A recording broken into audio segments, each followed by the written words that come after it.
Yo, what's up, gamers? Welcome to the stream. Welcome to Tricky Jim. Thank you so much for tuning in. Hopefully you're having a lovely Wednesday and are ready to get tricky up in here, because that's what's occurring. Welcome, welcome. All right, Morris, I got a bone to pick. Why are you up here in the chat saying, I wish you'd get new music? Why are you being a hater on the pre-stream music? What? It's just very nice. They're very nice Pokemon remixes. I enjoy them quite a bit. But anyways, I'm sorry to hear that you disagree. Thank you, Trey, for that sub in the 76 months. I appreciate you. 76 craziness. Thank you, Trey. Thank you, Miko, for that tier 3 sub in the 60 months. Thank you. And thank you, Morris, for that sub. And the 55 months. Finally a worthwhile stream. What does that mean? Finally a worthwhile stream. You don't like any of my streams anymore, Morris. It's got to be booster packs? Is that what it is? So those of you guys that are watching the VOD can, whoa, here I am. What's up with this? Finally a worthwhile stream. It's a backhanded compliment there, Morris. That's a backhanded compliment. That's what that's called. Anyways, we do have an exciting stream ahead. Very exciting. Because I've got some Journey Together product to show off, so I'm very excited about that. It's going to be awesome. Huge thanks to the Pokemon Company for sending that out to me. Wow! Look at that. Look at that. Boom. Boom. That's right. We've got a booster box. That's 36 packs. We've got the Elite Trainer box. That's 9 booster packs. And we've got the bundler. Yes. Which comes with, like, I don't know, maybe 6. Yeah, 6 more booster packs. That is very exciting. So stoked to crack into those. And then, of course, we've got the Full Grip Games Standard League happening in 40 minutes, 41 minutes. I tried to time this up just right so I had enough time to chit-chat, open the booster packs, and then we're going to smoothly transition right into League Night, just like this. Smoothly transition. League Night. Yes. Like that. Bam. There we go. Thank you, Peter, for that sub in the 51 months. Thank you, thank you. I'm starting to get itchy for Rocket Returns stuff, or Rocket Glory, Rocket Destined Rivals. Yeah, that. The set releases in Japan next Friday. And we should have the full set revealed to us, like, pretty soon. So I am, man, I can't wait. Cannot wait to see what that entails. We, here at Full Grip Games, we blew out of our Destined Rivals pre-orders. All of our Destined Rivals booster boxes sold out within 45 minutes of listing them on the website. The sealed product for Destined Rivals sold out in 45 minutes, and we didn't even post it. We didn't even post about it anywhere. It was entirely from, like, people who had gone onto fullgripgames.com and wish listed items. So they sold out at $225 a booster box. They sold out in 45 minutes at $225 a booster box, which is, like, I don't know, $25 cheaper than they are on TCG Player right now. So yeah, that's crazy. So I think the hype is going to be very real for this set. I know a lot of players, myself included, are just really excited for the glorious return of Team Rocket. Real Pokemon villains. That's right. Real Pokemon villains.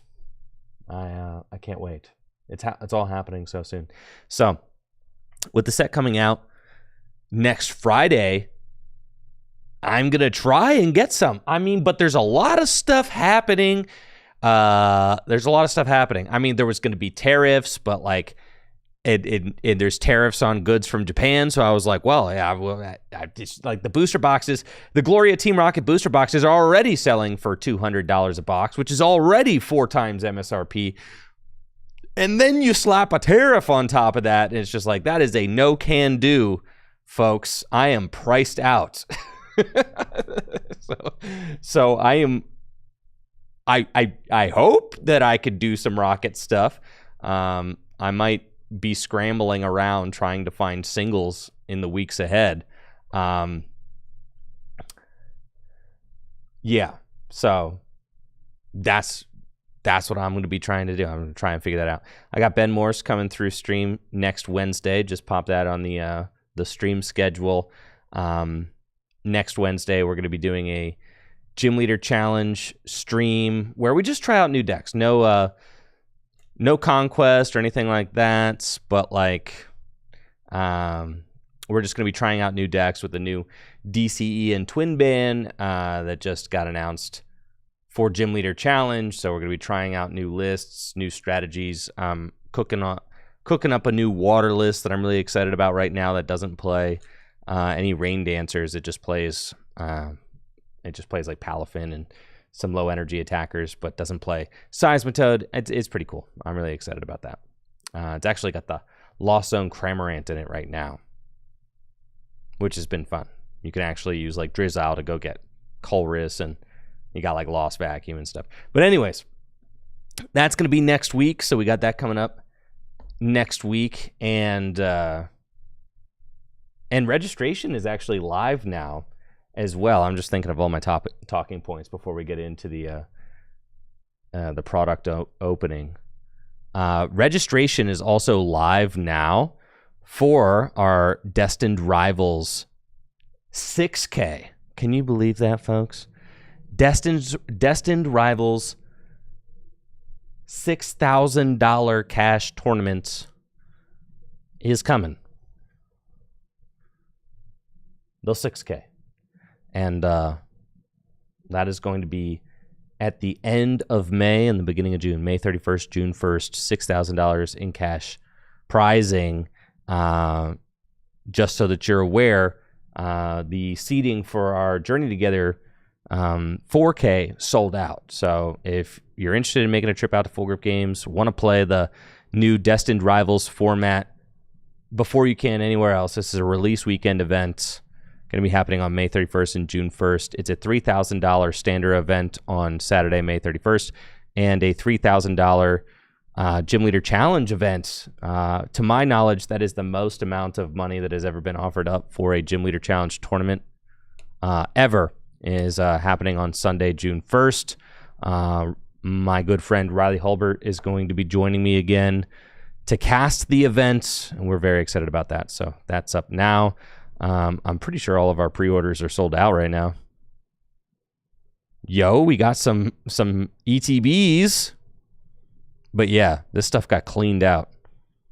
Sold out like instantly. It's crazy. But any more Tricky Hideout videos coming? Yes, I've got Tricky Hideout videos. God, if only you knew. I have one new bulk battle that's already filmed.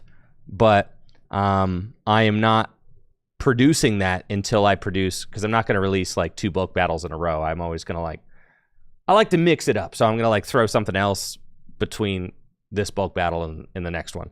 I just released a new bulk battle on Tricky Hideout now. If you haven't watched that, it was a lot of fun. Visited a shop up in Menor, Ohio, Rose Poke, and got to build decks out of their bulk. So yeah, that was a lot of fun.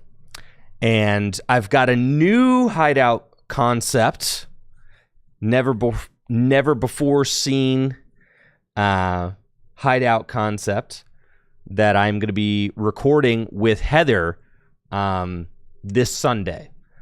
I would say it's probably going to be closer in theme to the fake card video than the bulk battle. It's like a unique kind of challenge, like the fake card video was. So I'm really excited about that. We're going to be filming that one on Sunday. I have my deck is like already built for it. So we just got to get together and like record, and then I'm going to put that together. Yes, Hayden on YouTube. Actually, I am editing up the All-Star Challenge video right now. That's going to be the next video that I release, period, is an All-Star Challenge. I know I put those on the back burner for a couple months, but I've got the Fighting All-Star Challenge video is getting released. Should be this week. Should be by the end of the week. I am just working on editing it. And then I've still got the Grass All-Star Challenge video I got to edit up from with Jesse. And then the next type for the All-Star Challenge that we're doing is colorless. So a lot of stuff coming. I mean, and then with Destined Rivals, I mean, Destined Rivals is releasing like basically in Japan next Friday. So as soon as I am able to source and get my hands on those Japanese cards, like we're going to be showing off the new Destined Rivals format. Jesse's going to be joining me. We're going to be showing off new Destined Rivals decks here. Now, I know a lot of you are still planning for and trying to figure out our Journey Together formats. I also plan on recording a standard video talking about a very specific standard deck that is very popular right now. But I'm going to record it off stream for a YouTube exclusive video, which I'm going to try and crank out and produce next week. So I've got another standard video coming to the YouTube channel, which I'm excited about. And yeah, lots of cool stuff. But you know what's really cool? Opening packs. So let's just do that. You guys ready? I think I've dabbled long enough. Again, thanks to the Pokemon Company for sending me these. I saw someone asked, what do I think about Pokemon Trading Card Game Live having GLC as a game mode? That's cool. I'm hoping that we can get the double colorless and the twin band linked up with the TCG Live trainer trial, as I think that the Sun and Moon On Gym Leader Challenge format is going to be infinitely more enjoyable with double colorless and twin energy band. I think that it will be way too dominated by colorless without those cards nerfed in a Sun and Moon On format for sure. So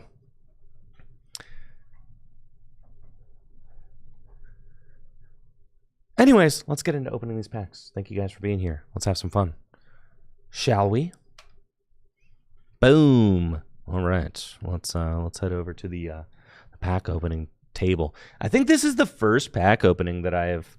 Okay, not the first pack opening. This is like kind of the first pack opening that I've done in my new studio. I don't want to say the very first pack opening that I've done in the new studio because Heather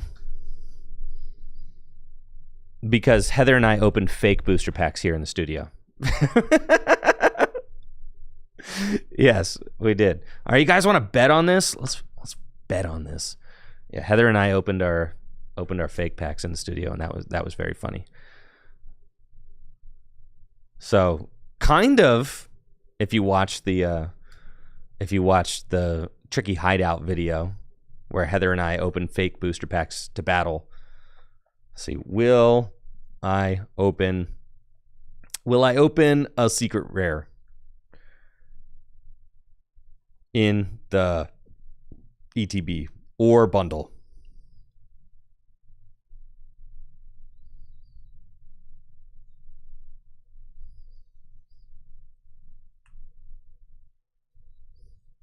Yes or no?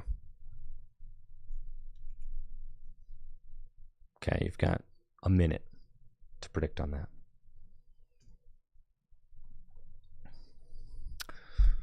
All right, let's do this.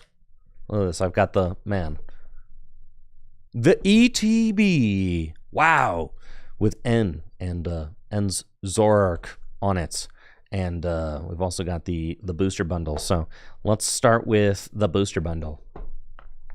That seems fun. So we're going to get into that. Here we are with our Journey Together booster bundle.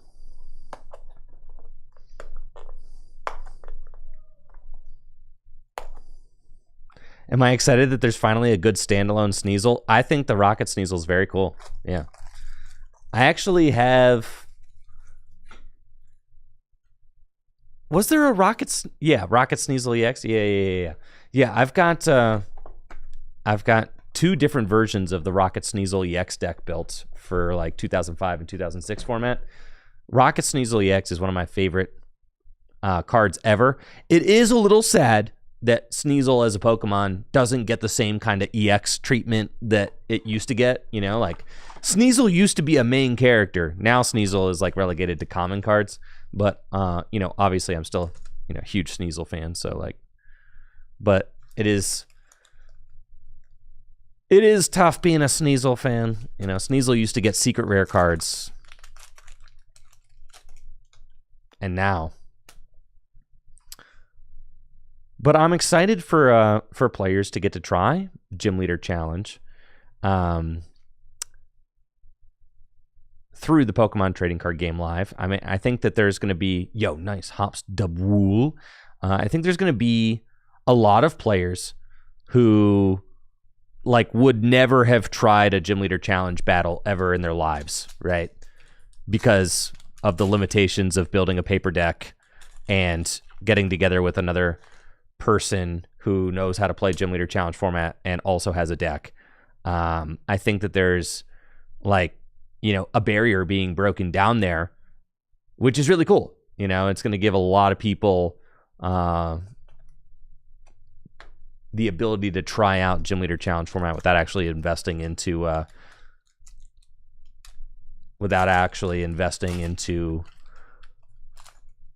cards. You know, it's like you get to try it before you buy it. Isn't that nice?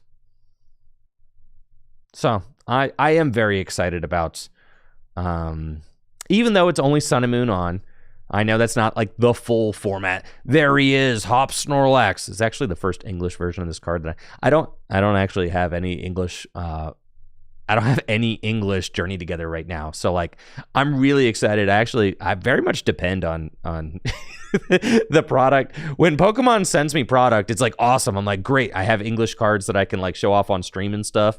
But like, everything that I own is like on a need to own basis. So like, if I only ever open the Japanese product, then I'm never going to own the English cards.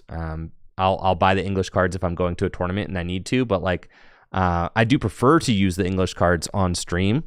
So I'm very thankful for this product. Having an English Hop Snorlax is great. For my Gym Leader Challenge deck, let's go. Now I saw somebody ask on YouTube, can I do another retro stream? Well, for all of the retro heads out there, I've actually got some very exciting news. Full Grip Games is going to be hosting retro tournaments every few months. Iono's Kilowatt Roll. Nice. Yeah, Full Grip Games is going to be hosting retro tournaments every couple of months, and I'm going to be streaming and producing them. The schedule for Full Grip's retro events is actually on fullgripgames.com now, so I think it was also posted on X, so you can check that out if you're interested in retro content. I also had Chris Fulop, World's Finalist 2004, Chris Fulop, and Northeast Ohio local, Northeast Ohio Pokemon TCG retro legend. Christopher Fulop reached out to me and offered to co-cast the retro events with co-cast the retro events with me. So for all of the retro events here at Full Grip, I am going to have Chris Fulop joining me, at least, you know, until he doesn't feel like doing it anymore. But he said he's very interested in co-casting all of them, and I'm excited to have him. So yeah, Chris is a friend of mine. Excited that he's going to be joining me to cast those retro events. He is just such a Tapu Koko EX. Let's go. Free retreat. 60 damage plus 20 more for each of your bench Pokemon. Cool. It's going to be cool to have his perspective on the retro events because of just how many Pokemon TCG formats he's played in at the highest level is really cool. So that's happening, which I'm stoked about. Time to get to that ETB, folks. All right, the bundler had a Koko EX, but the ETB, I'm sure, will provide more.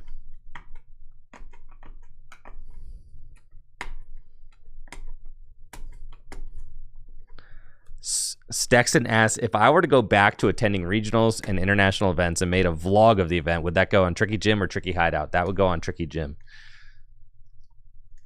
Tricky Hideout is very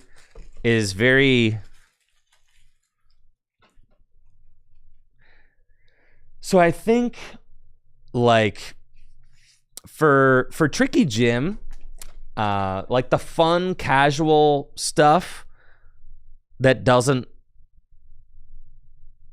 the fun casual stuff like that's just kind of lighthearted challenges that I feel like anybody could watch even if you don't play the Pokemon TCG. That stuff goes on Tricky Hideout. A lot of that content's going to feature me and Heather. I mean, maybe all of the Hideout content features me and Heather. I don't know. I'm still kind of figuring that out. But I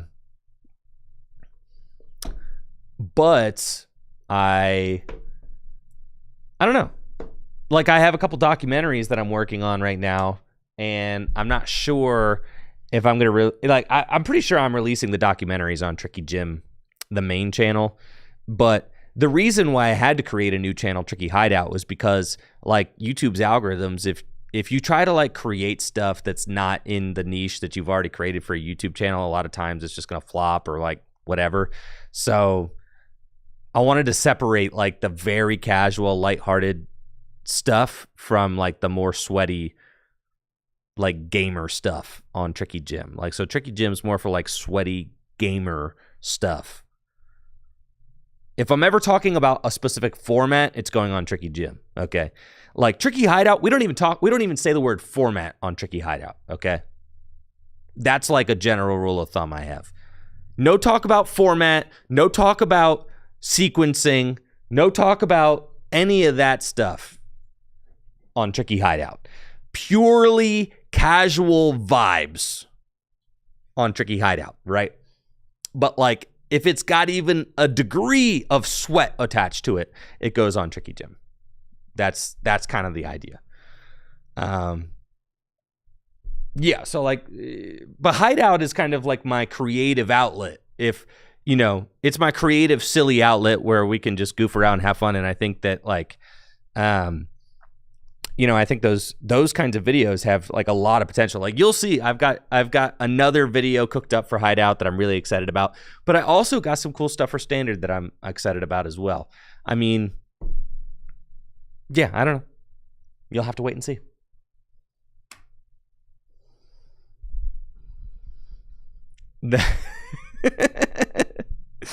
Yeah, well, that's the thing, Brandon. So like, yeah, when the rule wizard, the mansplain wizard, when the rule wizard comes out and starts explaining things in a Tricky Hideout video, it's because like you can only get by not explaining things for so long. Like eventually you have to cut in, and that's the thing is like, that's why I kind of I broke up.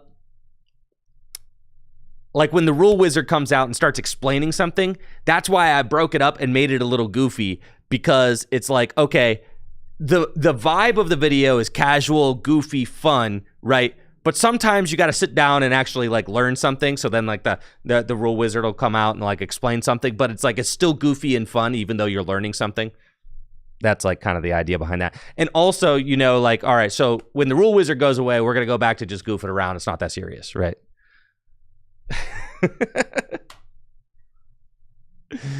Yes, and I saw people asking,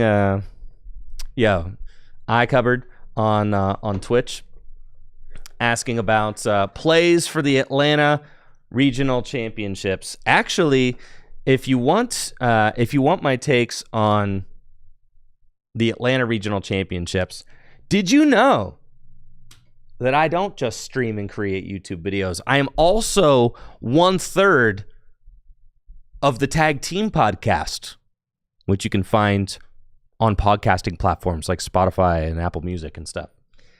And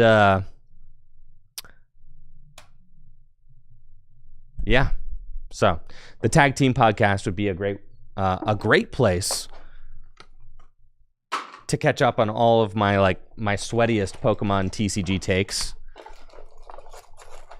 because I talk about that kind of stuff very frequently on the podcast with JW and Riley. JW and Jesse are actually going to the Atlanta Regional Championships, so they're going to be there. So on the podcast this week, I talked to JW quite a bit about which decks he was considering, which decks I think are the best. I mean, obviously, like Terra Box is kind of, to me, Terra Box is like the deck to beat at Atlanta, but I also think that the skill ceiling for a deck like Terra Box is very high, and that I do think that there are going to be a lot of players misplaying with Terra Box at the Atlanta Regional Championships, because this is a difficult deck to play. It's very easy to kind of like gas yourself out and get yourself like played into a corner where you've used all your resources and you don't have enough resources to close the game. So I think like that's going to be something that's happening.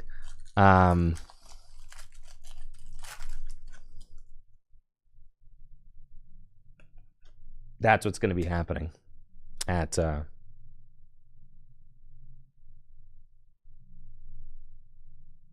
Atlanta. I think there's going to be a lot of people kind of cooking themselves trying to play Terra Box because it's like one of the best decks. Isn't Dragapult the deck to beat? I mean, Dragapult is kind of hot and cold. I don't know. To me, Dragapult kind of feels like Lugia in the past format. Like, yeah, there are points where Dragapult's the deck to beat, but like without some of the consistency of Force Sealstone and like Rotom and Luminion, Dragapult setup doesn't feel as consistent as a deck like Terra Box to me. So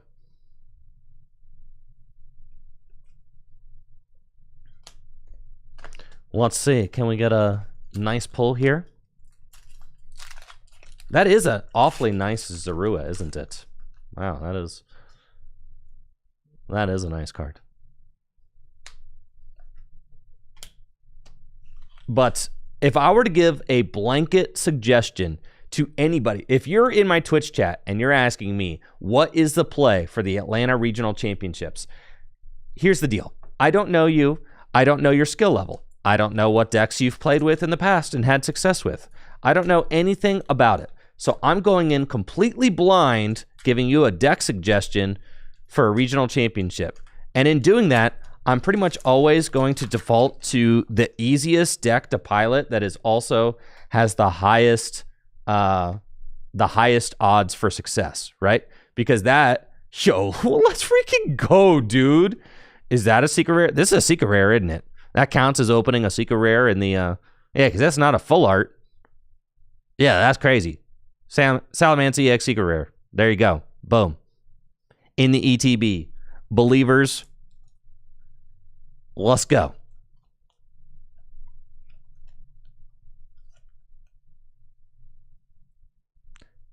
But this card's worth how much? Hey, is this the second most expensive card in the set? You got to be kidding me. Let's freaking go. All right. Well, this Salamence card is very nice. Extremely handsome. Wow. Hey, yo, that's nice. Wonderful. Very cool. Everybody loves Salamence. I mean, what a cool fellow. Well, that was hype. That was certainly better than the Tapu Koko EX that I got in my all right, I do have to hustle. League is coming.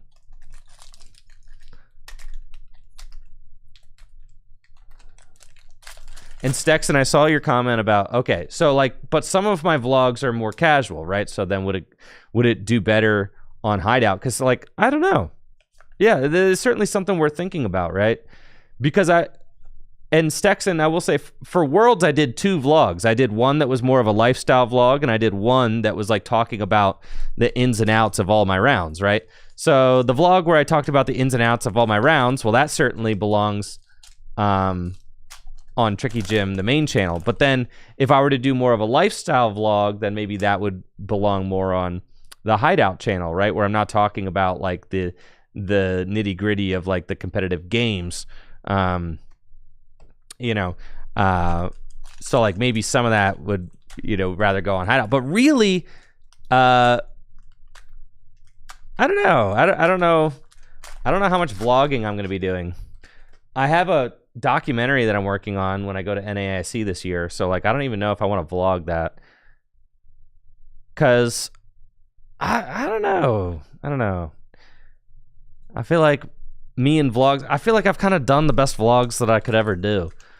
So now it's like, I don't even want to do any more vlogs because I'm like, how could I possibly do a vlog that's going to like be better than my Worlds vlog or my LAIC vlog? I'm like, those are the 2 best vlogs I could possibly do. Oh, sick. I got the best card in the set. Let's go. Lily's Clefairy EX.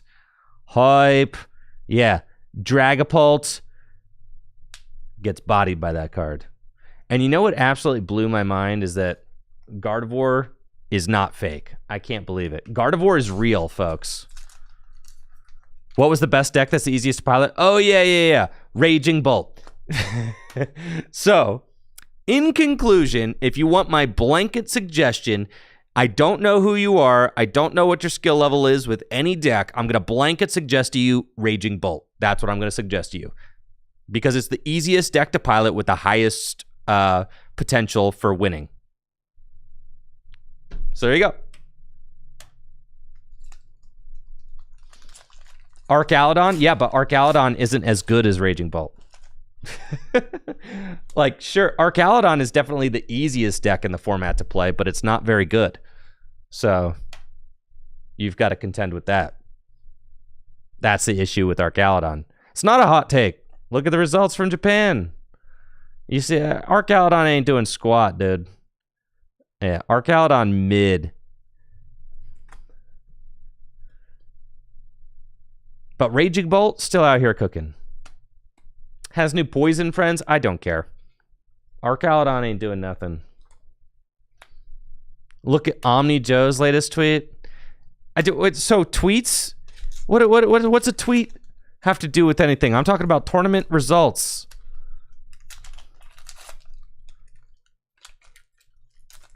Is that from like online tournament results? I mean, okay.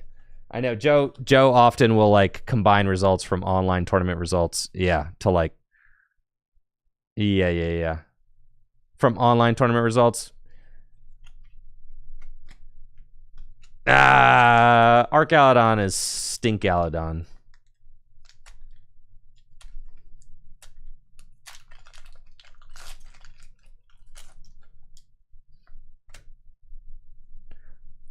Arcaladon, more like... Yo, ends PP up? Arcaladon, more like Stinkaladon. All right, I got 10 minutes to open this booster box. We can do that for sure. Yo, we got the Salaman Secret Art. Secret Illustration Rare. That was hype. All right, let's do it. Let's do more betting.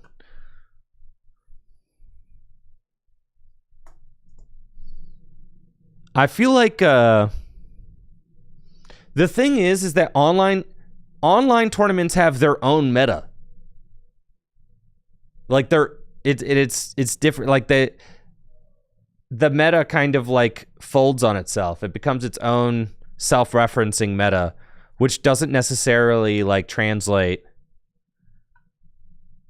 into paper cards.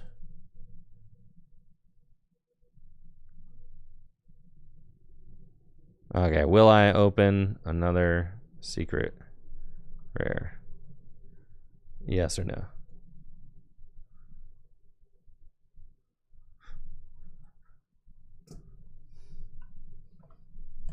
Let's go.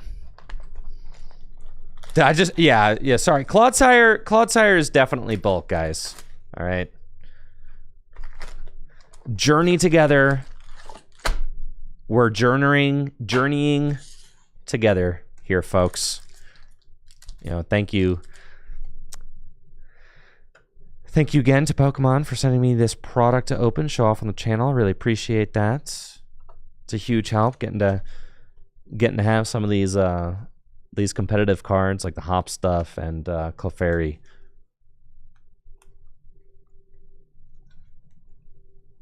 Very stoked about that. Yeah, Archaludon, ain't no way. Ain't no way. And then, okay, and then for the person... Okay, and then for the person who said, oh, but did you see Joe Omnipoke's tweet? Well, did you guys see Azul's tweet where he said that you basically should quit playing if you lose to that deck? So I hear your Joe Omnipoke tweet and I raise you Azul's tweet. So then what?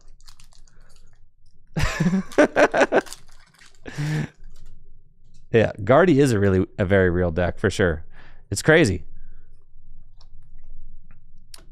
Guardy is the next deck that I'm going to make a standard video on for sure.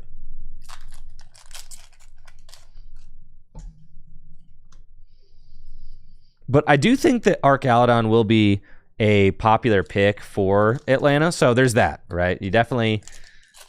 I think it'll be popular, and one of the reasons why Archaludon will be popular is the same reason why Raging Bolt will be popular. It's because it's pretty easy to play. Brock's scouting. All right, Brock, come on down. Very cool, very cool. All right, we got 7 minutes. Can we do it? 7 minutes until League. We can do this.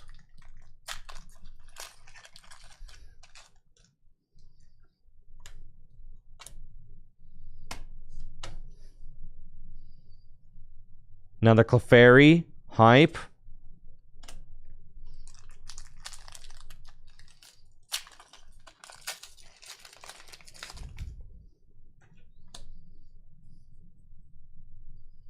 Meowscarada.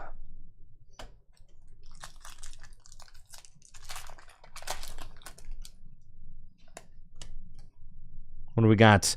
Ens Reshiram.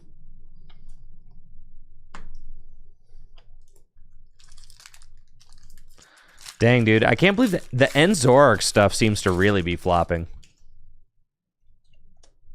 Like, at first, I think there was, like, one in the top 16 of the first Champions League. But, yeah, it seems like the End stuff is kind of fallen off.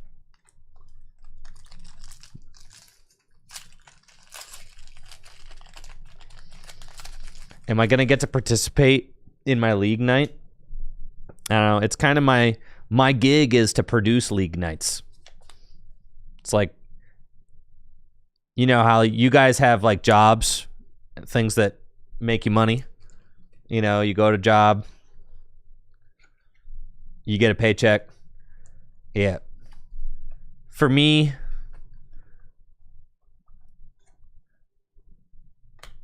like, not to say that I have to like stream the events to like keep my sponsorship with Full Grip. I don't, but like it's kind of my job. Like, I mean, basically my agreement with Full Grip is that I could do whatever I want. I really have almost no instruction. I can basically do whatever I want. So long as Full Grip is good, I'm good. Right? So like I kind of have to spend to me, it's like, oh, well, like, the least I can do is really stream the Full Grip League nights. Wooloo is here. Let's go. And then, obviously, I do, like, ads for them in my videos. But, like, it's like a job, you know?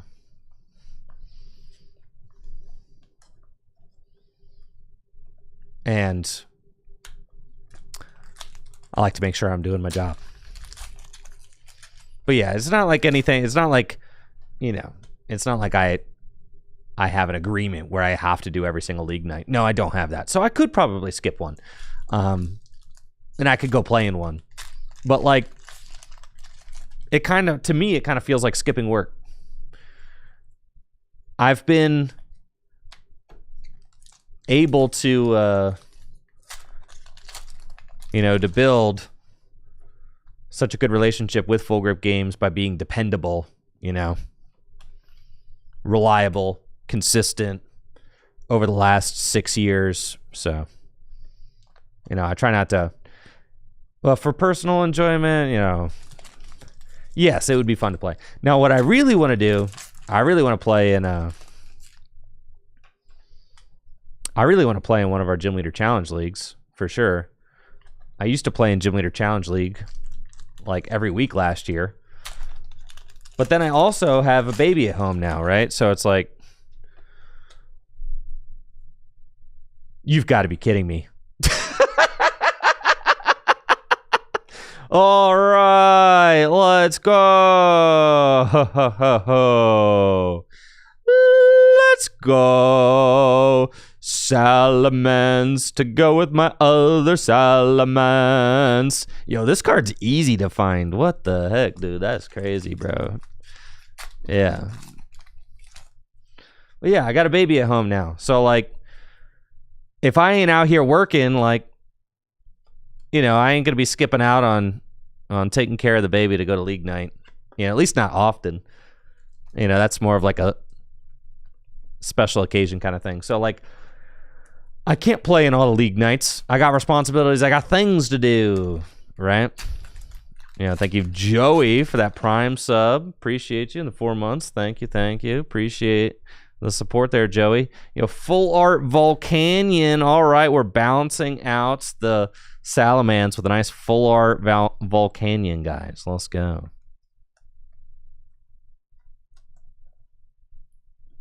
Boom. Full art Volcanion. See, I'm getting...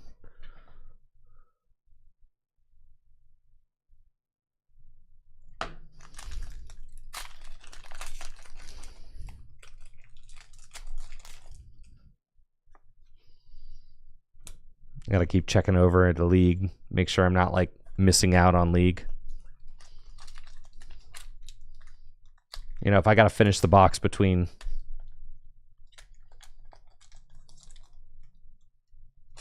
rounds, that's okay.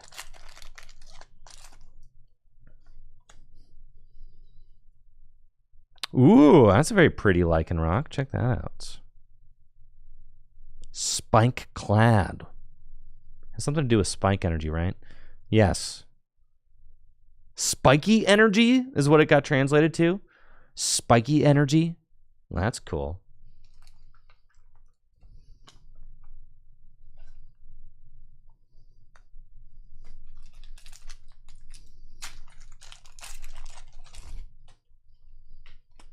All right, so what are like the best cards in the set to open? Surely the Lily's Clefairy has got to be like the most expensive card in the set, right?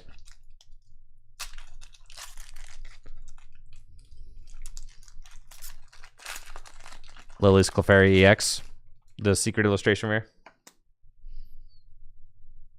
Clodsire. Really, I ought to put you in the bulk, Clodsire.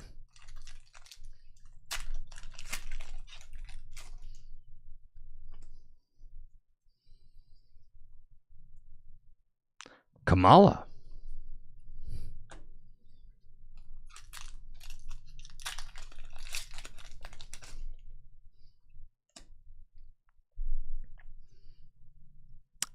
Whalelord. This is my chase card from the set. Is the illustration rare Whalelord.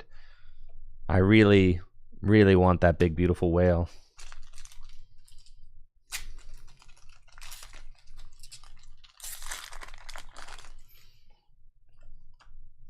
All right, league is going to be starting any minute here, but we are almost done.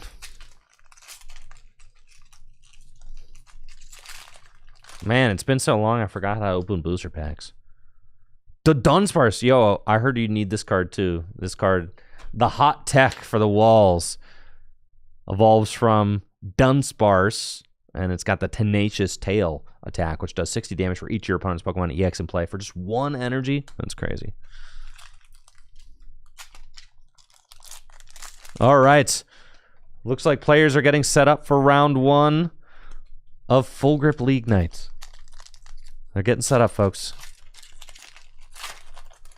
It is time.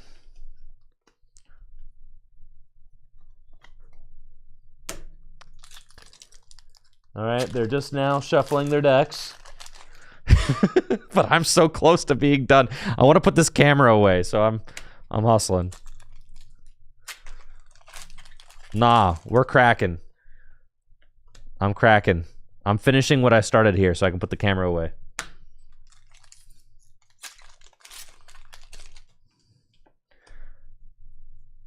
JW Amoongus EX. JW likes Goldango a lot for Atlanta. If we got any Goldango fans out there.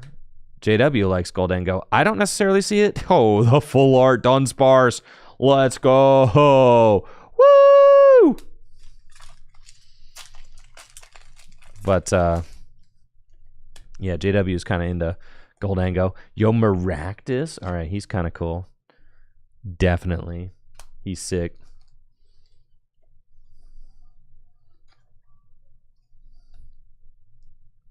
Okay. We've got 3 more booster packs. We can do it. The podcast is not bi-weekly. It's supposed to be every week. However, you know, I have a kid now. I'm not always the most reliable. And then Riley is like, you know, got a serious girlfriend and a serious job and like, you know, is busy all the time. So like, yeah, ultimately we're just not as reliable as we used to be. JW, oddly, is the most reliable out of all of us, even though he's got 2 kids. I don't know how he doesn't. Anyways, here we go. Enzoric EX. Boom. Last pack magic. All right. On to the League Night tournament, folks. Here we go. Round number 1. We're getting right into it. Huge thanks again to the Pokemon Company International for sending me that product. Round 1. We have got Benjamin Peacock versus Hoop.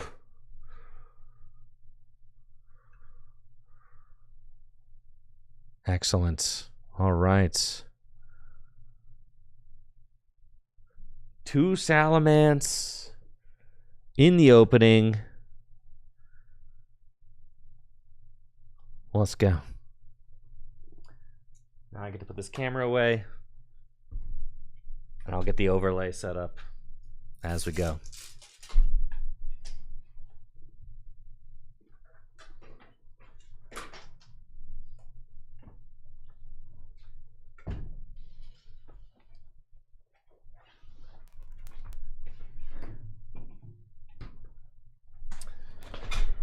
All right, here we are, Full Grip Games League, and not a moment too soon.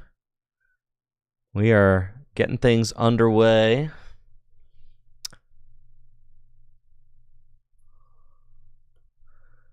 Let me set up this overlay real quick.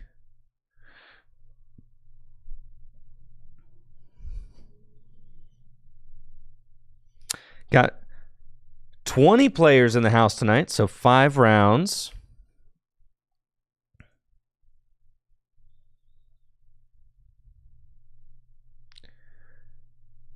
And these players are getting started. Round 1.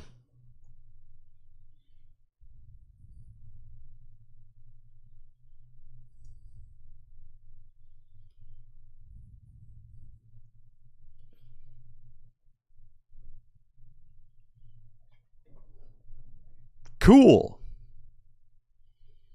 I felt like I definitely had some sort of image dropped in here behind the, that's cool. You know, really, the black outline doesn't look terrible, but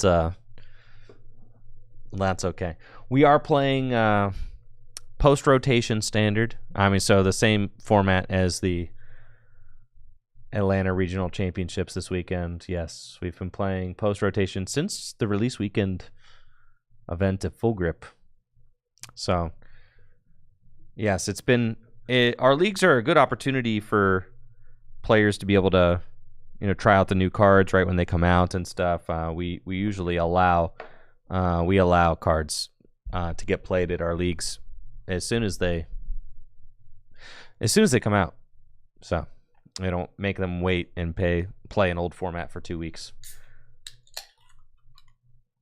So it's a great testing ground for players who are going to the regional championships and things like that.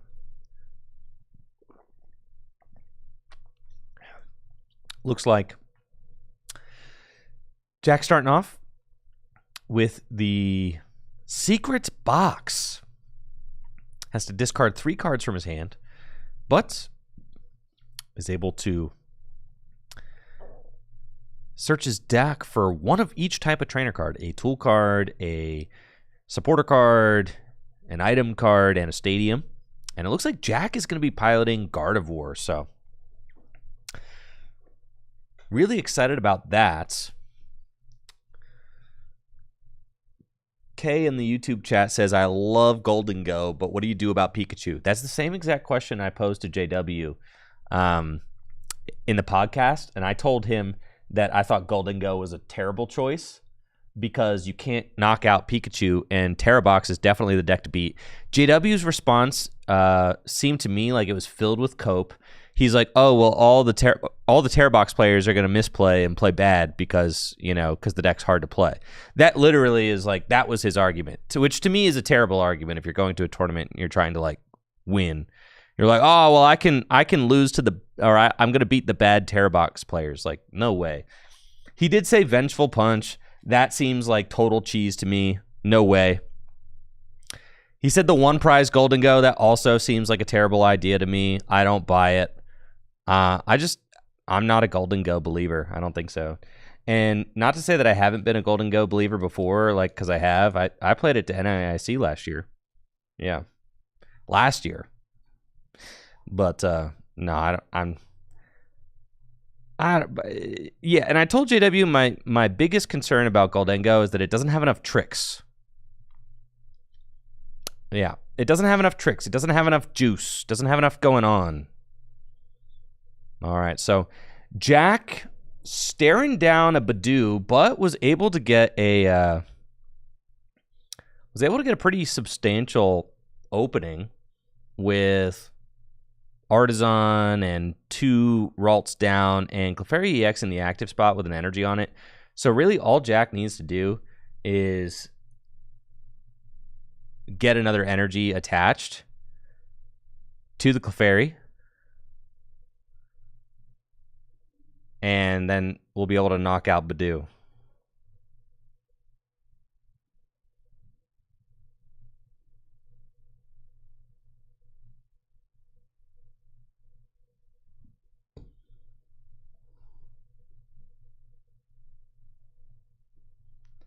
Now, I was talking to my friend Matt Price before the stream today. He was showing me his very cool Mamoswine deck. And apparently he is playing League tonight. I wanted to get him on stream for round 1, but some meta decks, that's fine.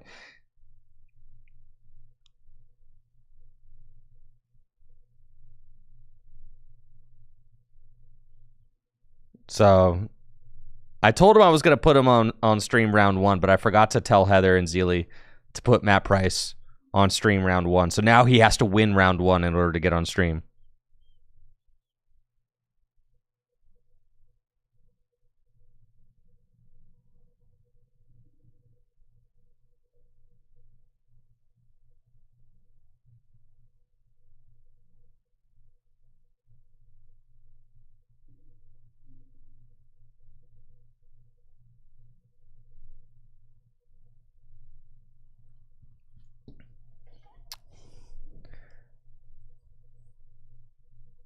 All right.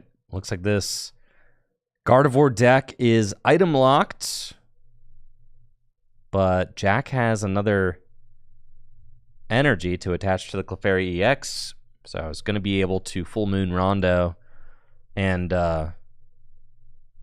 and take the knockout. Yeah, this should be a great matchup for Gardevoir because you have Clefairy EX. However, Dragapult, can't underestimate it. Dragapult did win the most recent Champions League. So kind of have to take that into consideration. There were 4 Gardevoir decks in top 8 of that Champions League. And Dragapult won, defeating Gardevoir in the finals. So, like, you know, Dragapult could definitely win. Now, keep in mind, in Japan, they do play best of 1. So, like, if it was just a weird game, like, then Dragapult can just get away with it and steal that dub. But still, I mean, with 4 Gardevoir decks in top 8, I mean, Dragapult being able to win it all, still very impressive. So now Jack has a decision to make. Does he either retreat into the Badoo and item lock? I like this play. You know, I think that there's certainly the possibility to get punished, you know, especially with the energy on the bench Dreepy already, right? So looks like Jack is going to retreat and actually just Itchy Pollen himself. So now we're having a Badoo off where both players are item locked, and we'll see how much they're able to establish their boards under item lock. It looks like Ben is doing pretty well, though, right? Because he's got 2 Dracloak already, which is crazy.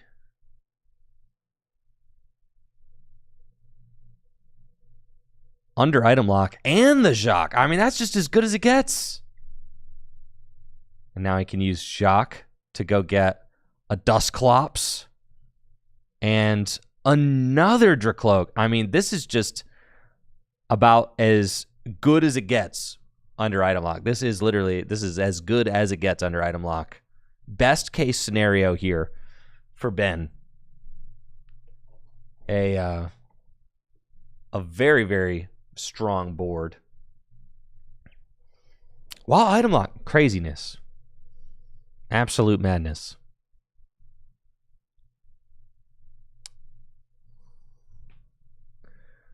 TV Boy says, yo, when GLC goes live on TCG Live, am I going to open the application on stream or just never again? Well, I said that I wasn't going to be creating content with TCG Live, so it would feel weird to go back on that. But I'm excited that it's going to be on TCG Live. But TCG Live just isn't the focus of what I'm doing on the channel right now. You know, I'm excited for players to get to try out Gym Leader Challenge format on TCG Live. I'm genuinely excited about that, and I'm very thankful that there are going to be players who get to try the format who would never try GLC in the past. You know, they're going to have an opportunity to try, and I think that's really cool. We'll see. I don't know. Maybe I'll make a special exception. Maybe I'll make a special exception. Maybe. I could see it. I mean, it's not every day that a format that you created is playable on TCG Live, huh? So I guess that's pretty fun.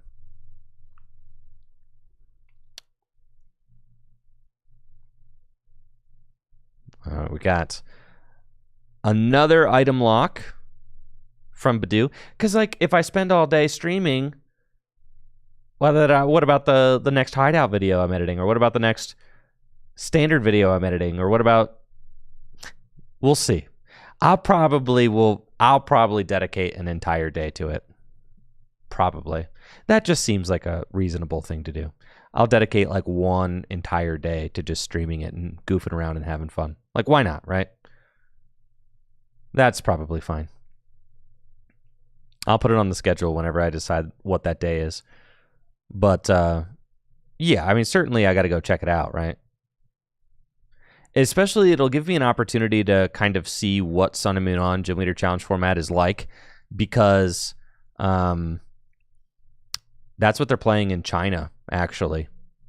And I had some Chinese Pokemon TCG players reach out to me because they're trying to start Gym Leader Challenge in China, with Sun and Moon on as their format, and those players in China were very concerned about the power level of colorless in a Sun and Moon on format, I do think that the most recent bans are going to help that quite a bit, but I'm also curious to kind of see how the Sun and Moon on GLC format plays. So.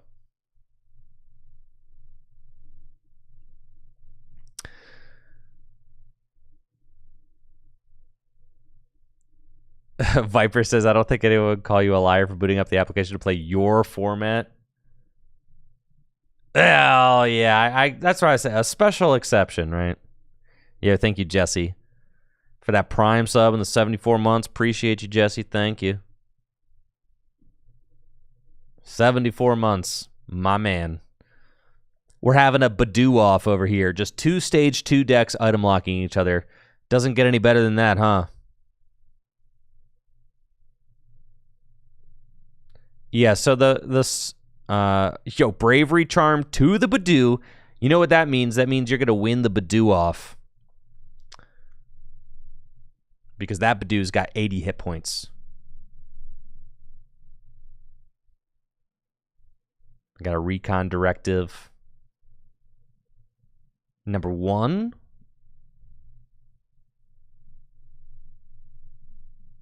Another energy down. Iono.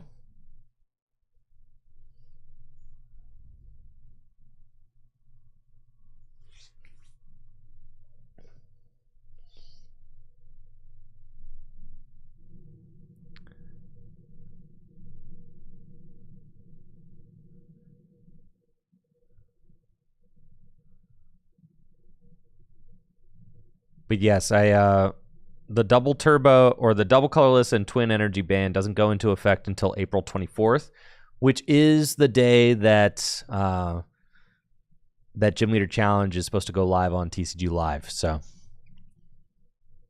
that is supposed to all line up neatly. Ooh, there's a Dusclops from Ben. And now, or Dustnor. So the Dusclops can evolve into Dustnor. And we've got another Itchy Pollen. Anybody else feeling itchy? Getting hay fever out here. All this pollen.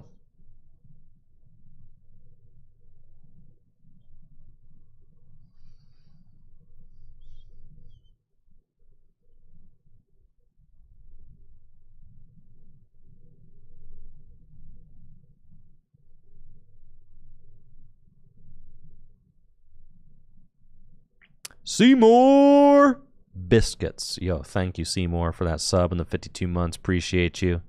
Have fun in Atlanta. Good luck to everybody playing in the Atlanta Regional Championships this weekend. I am in the making preparations phase for my NAIC plans. So I'm very excited about NAIC. That's going to be the only event I go to this year. But very much looking forward to it. Stoked that the new Rocket stuff's going to be playable by then. So yeah, really excited. And I'm going to get to work on a documentary that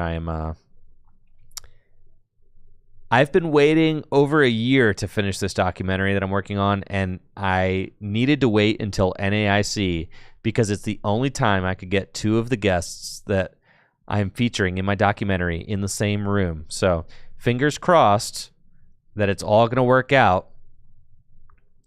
But the documentary that I'm working on, it should get finished up at NAIC this year.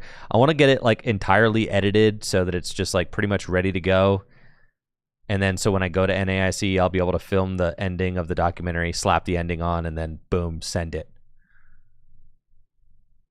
It's like kind of like a mini documentary. I don't know. It's documentary style. It's not going to be like 2 hours. I mean, it's going to be like probably 30 minutes, 40 minutes, but documentary style video. Thank you. It's your boy, Rhett Law, for that Prime sub in the 10 months. Appreciate it. Thank you. And thank you, Q Dog the Great, for that Prime sub as well. Here we go. Ben starting to pop off and do some things. Dusknoir to knock out Monkey Dory. He's got all the energy he could possibly want in play.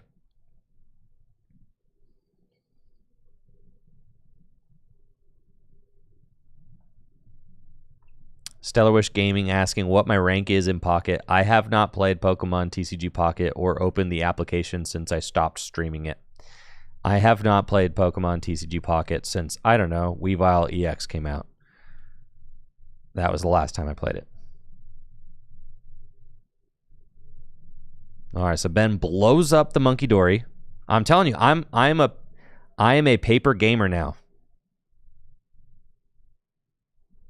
It's all about paper. I am fully converted into paper gaming. This is my lifestyle now.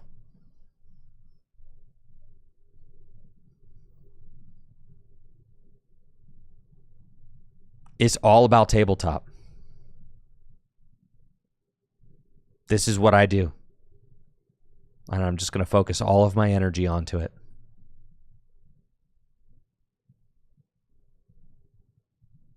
I am very bad at doing things with like 50% effort. It stresses me out. So I'd rather either do something with 100% effort or no effort at all. That's how I operate. I am, yeah, that's just how I operate as a person. I am very bad at doing things without going all in. It stresses me out a lot to do that.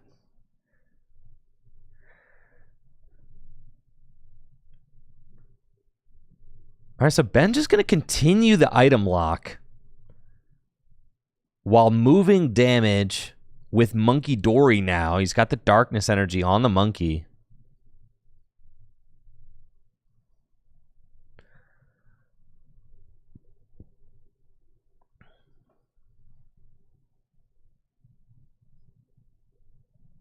Now, Jack has got a darkness energy on his Monkey Dory. And now things are really going to get interesting. Oh, this is fascinating. This is sick. Because now he's... Oh, yeah. Now we got another prize taken, bro. This is sick. No, this is awesome. Yeah.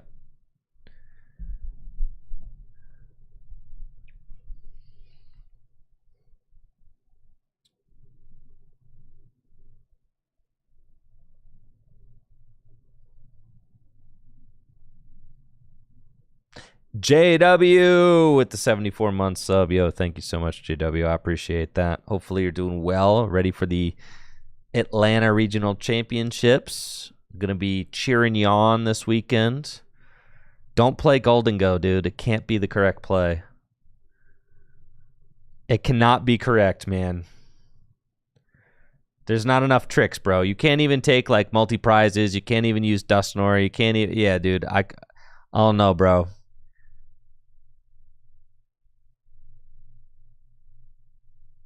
Yeah, Golden Go does not feel like it.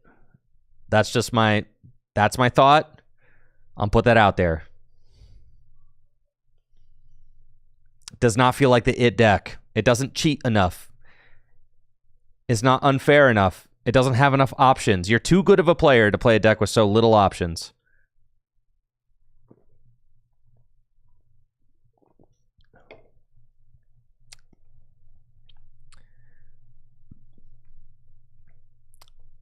Like, JW, you're good enough to play Dragapult or Gardevoir.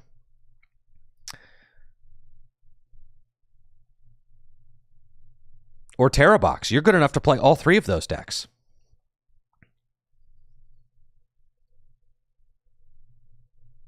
I know, if only there was Miraidon, right? If only...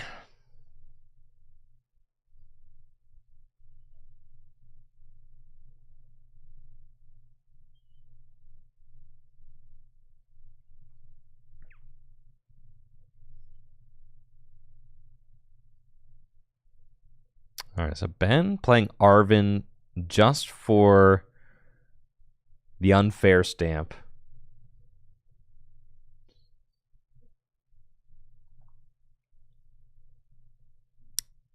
But we still just have... This has been literally 21 minutes of Badoo item lock so far. We got Joe in the chat says that they agree with Japan in that if you fail to finish in 30 minutes, you should get a double game loss. What do you guys think, chatters?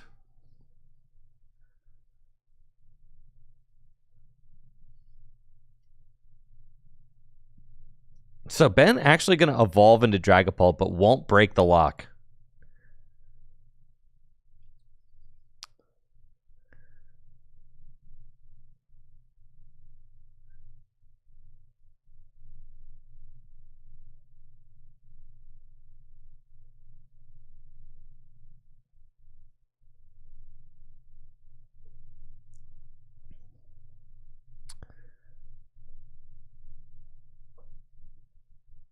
I don't know. I think this is interesting. I'd rather commentate over a game like this than over a game that ended in 3 turns any day. Any day of the week. The 3-turn games, extremely uninteresting. Now this is interesting. It's like watching the Lord of the Rings uncut, right? The director's cut. It's like watching, yeah. It's like watching the director's cut of the Lord of the Rings trilogy. Yes. Right, if they just like teleported to Mordor, it wouldn't be, you wouldn't have a movie, you know? It's like, yeah, like,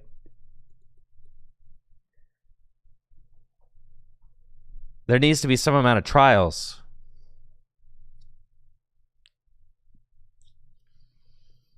Listen, they can't just take the Eagles to Mordor, all right? I don't know why Ben has not gone in and taken a knockout with Dragapult yet. He's had enough energy in play forever. Ben needs to make some money moves, I think.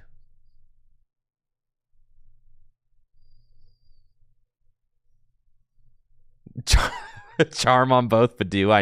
I know I'm being trolled. I can see that.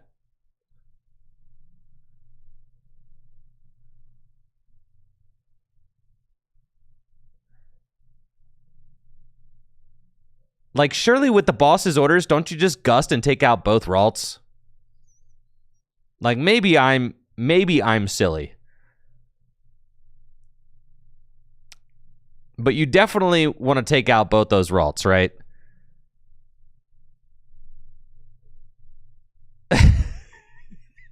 He just likes the feeling of Recon Directive for 20 minutes. Going for the Clefairy, like, I actually disagree with this. I think it should just be double Ralts. Like, you can afford to give up one Dragapult. That's fine. Yeah.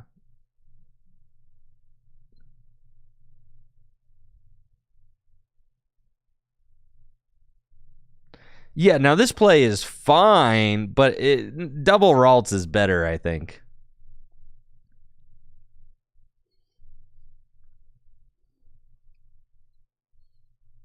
All right. We have broken item lock for the first time this game. Ben decided to use boss's orders to bring up Clefairy EX and take a double knockout on Clefairy and Ralts. Ben only has 2 prizes left.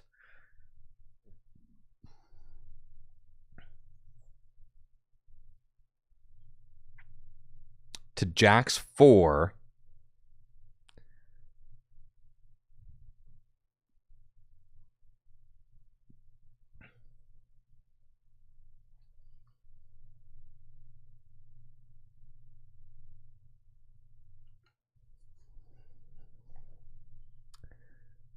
Yeah, I feel like Ben's board is like invincible right now. This is making me feel like Dragapult's Dusknoir might just be like, maybe I'm suffering from recency bias here, but Dragapult looks insane. Dragapult kind of seems like the play. Or Terrabox, or Gardevoir. One of those 3 decks. Play one of those 3 decks for Atlanta. Honestly, And if you're not good enough to play one of those 3 decks, play Raging Bolt or Golden Go, I guess.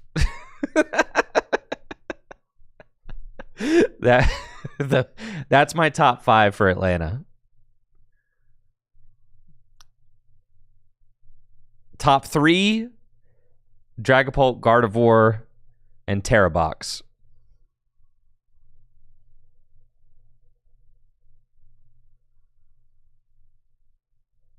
All right, what do you guys think? Do you think Matt Price won with the Mamoswine deck? Dude!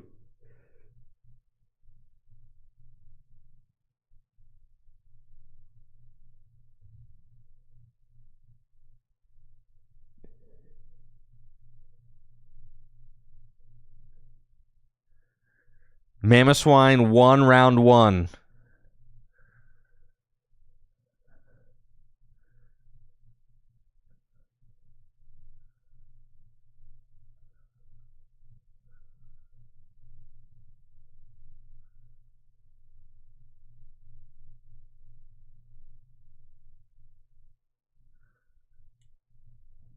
Mamoswine, Matt Price, with the filthy Mamoswine deck. Got the dub. Insanity. After all that, the best play Jack can cook up is... I mean, I guess it's 120 with confusion. Oh, yeah. Ben's going to win now. That's for sure.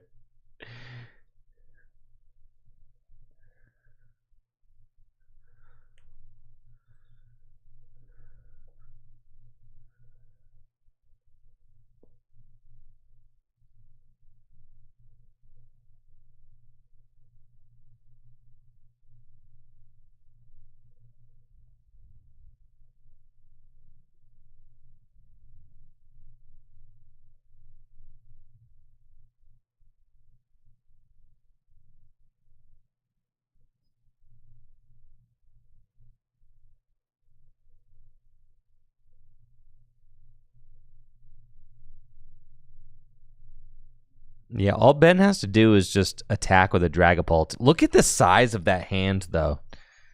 That's the most insane Iono I think I've ever seen. Ben is basically putting his entire deck on the bottom of his deck.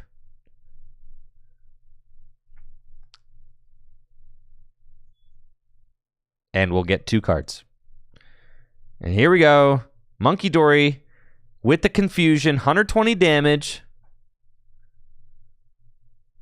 But Ben also has Ultra Ball. So really all he needs is a second energy. And he can retreat into a fresh Dragapult and just win.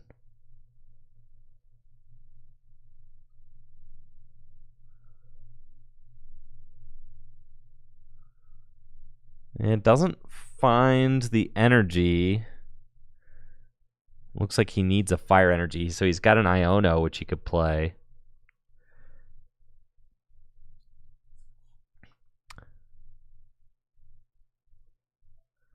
He could Ultra Ball for the Dragapult and Iono for 2, looking for the fire to try and... He could Rare Candy Dusknoir.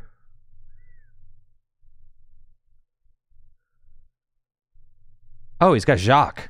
Oh. Well, that's quite good. And that is time, folks. That is time.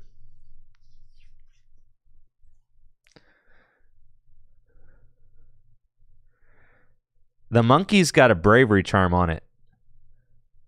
Does that not change things?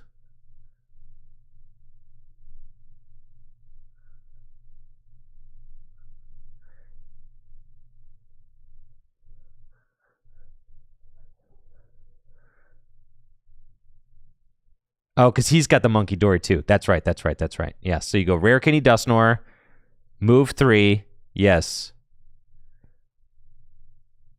That'll do it. Boom. Easy. Because you just KO a bench Pokemon with Dusknoir. Yes, yes, yes. And then use Monkey Dory. I forgot about the Monkey Dory play. On to the Badoo for a prize. So Ben Peacock is your round 1 winner. Taking the long road to a dub there with the Dragapult deck. Jack Hooper in 30 minutes was not able to get a Gardevoir EX into play. 20 of those minutes were spent completely item locked. I mean, it was crazy. I feel like that match right there was just a showcase of like Monkey Dory and Badoo, and the impact that Monkey Dory and Badoo have on standard format, right? Crazy. Just absolutely craziness. That was wild. Yeah, standard format is definitely being run by Badoo and Monkey Dory. So what decks don't care about Badoo and Monkey Dory?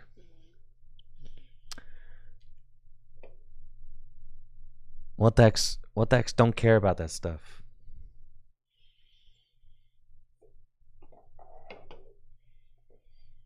None of them. They all do. Terrabox. I think Terrabox.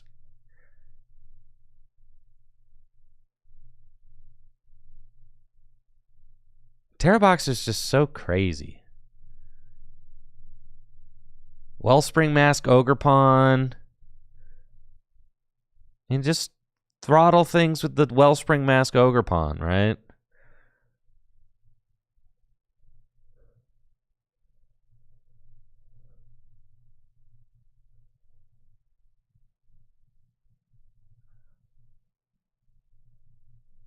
Got 20 players in the house tonight for Standard League. 5 rounds.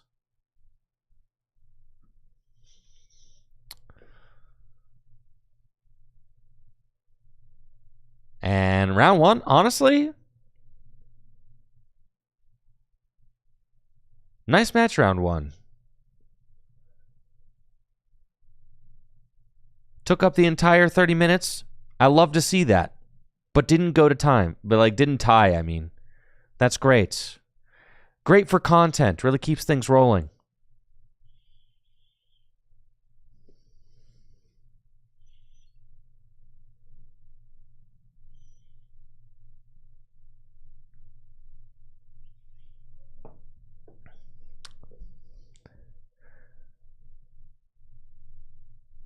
Here we go. Yes, that's Matt Price right there. That's my friend Matt Price. Did you know that Matthew Price is a regional finalist? That's right.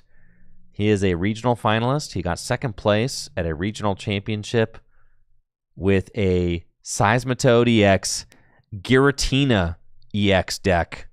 Natalie, help me out. I see Natalie is in the Twitch chat now. Natalie is going to know more about which event that was, but I was there. I watched it. I watched him get second place at a regional championship to the legendary Frank Diaz. And honestly, Matt was about to win that regional championship, but his Pokemon stayed asleep because of a laser flip in the active spot for no less than 4 turns. In my mind, his Pokemon stayed asleep for 4 turns, guys. I don't know how accurate that is, but in my memory, Matt Price, we were all getting ready to celebrate the win, and then Matt Price's Pokemon stayed asleep for 4 turns, which allowed Frank to build up enough of a board state to actually be able to win the entire regionals.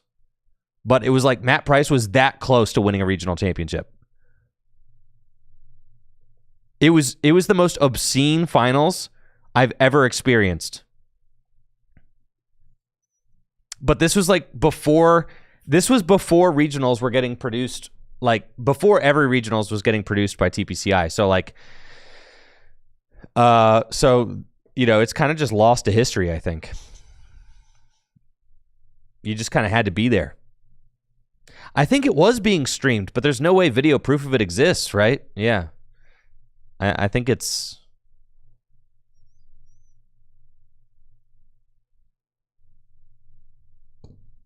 All right, we've got Matthew Price on the right.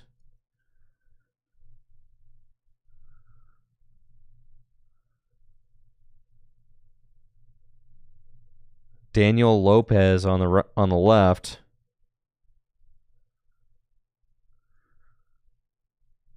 Round 2. Let's go. I talked to Matt about his deck earlier. I'm very excited that he gets to show off his very cool Mamoswine deck on stream. All right, let's get some hype going for these players. Round 2. We have got Daniel Lopez on the left versus Matthew Price on the right. And it looks like Matt is going first. Has a Pidgey, and this might be a Pidgey pass situation. Yikes, it is. I know Matt's deck is playing the... oh, and we've got a similar Charmander pass from the player on the left. Okay. Now what do we got? Rare Candy Pidgeot, and we are off to the races. I do know that Matt is playing the Precious Carrier, the Precious Trolley or whatever in his deck. Yep, and there it is. First two things Matt's looking out for. He's looking for that trolley. He's looking for the TM Evolution. And he needs to get Arvin first. There we go. Arvin off of the quick search. Quick search for trolley, TM Evo. Oh, yeah, dude. You guys won't believe the kind of swag he's got in this deck. Trolley. Here's a Swinub. Here's another Swinub. He's got the full art Mamoswines. Here's a Torchic. Oh yeah, dude. Here they are. Here the gang is here. Yo, here's a Mankey. All right. Here's Mankey. You guys were not ready to see this. I'm telling you, I had to get Matt Price on stream, bro. I had to get Matt Price on stream. He showed me this deck this morning, and I was like, Matt, you haven't played Standard in like over 5 years. I was like, you have this fully like blinged out Mamoswine deck. I'm like, who are you playing this with? And he's like, well, I guess I'm going to show up to League. And I'm like, all right, you show up to League. I'll stream you, bro. Let's go. Yes, dude. Oh, I am so excited about what's happening. This is so sick. Fully blinged out. Look at all these Rev Hollow, Pillow Swine. Yes. All right. And now with the Arvin and the Trolley and the TM Evo, it is now Daniel's turn. And this is something funny. Like I said, Matt Price has not played Standard format. He is a regional finalist, right? Like an accomplished player in the Pokemon TCG, but has not played Standard in like 5 years. He works at Full Grip Games. And, you know, he's quite the brewer. He likes to cook up unique decks. Fun fact, actually, Matt Price was the player who cooked up the concept for the Rowlet and Alolan Executor Vileplume deck that JW Kreewall won the Richmond Regional Championships with in 2019, and I got 10th place with that deck as well. Matt Price was the genius behind the concept of that deck. To give you guys a little bit more of like a modern kind of reference to Matt Price's influence. Yes. That was Matt Price's concept. Here's Mamoswine. Mamoswine is here. And Matt is going to choose to discard the fighting energy to get it into the discard pile so that Blaziken can accelerate it into play. There is a rocky chess play on that Mamoswine. And now he's still got his quick search, so he could quick search and go get the Blaziken, dude. This is it's crazy. It's happening. It's all happening right here. Oh, this is incredible. Rare Candy We've got a second Mamoswine has hit the board. Oh my god, I forgot Mamoswine has the ability that looks for Pokemon. This deck is broken, guys.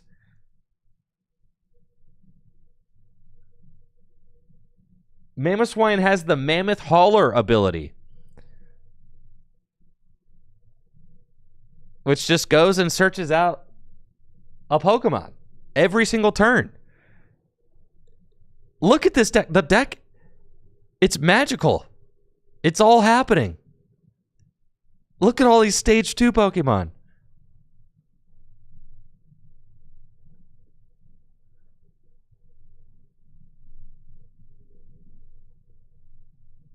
It looks like Blaziken is going to use its ability to accelerate a second energy into play.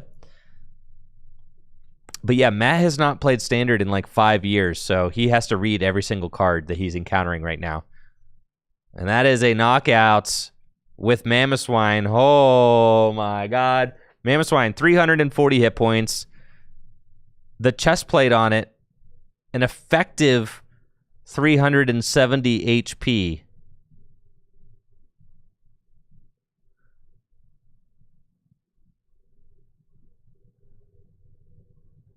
All right, what can Daniel do? Just a Charmeleon in the active spots. We've got a counter catcher.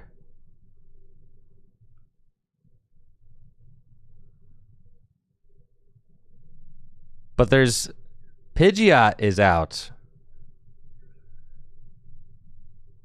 And Blaziken is also online, so Blaziken can accelerate energy to whoever. Uh-oh, and that's just a pass from Daniel. This Charizard deck is not setting up. Wait, is that a Charizard in his hand over there? That's not, it can't be a Charizard in his hand, right? Or else we would have seen him evolve into Charizard. All right, Mamoswine is going to keep using its Mammoth Hauler ability. And it's going to keep getting...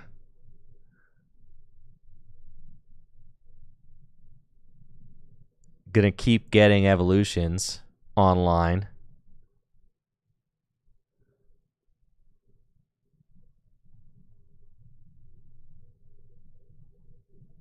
And the Rumbling March attack does 180 damage plus 40 more for each Stage 2 Pokemon on the bench. Holy crap, dude. And now, Matt Price can Mammoth Hauler for Annihilate and another Mammoth. That is an entire boat. That is 6 Stage 2 Pokemon, folks. 6. All 6.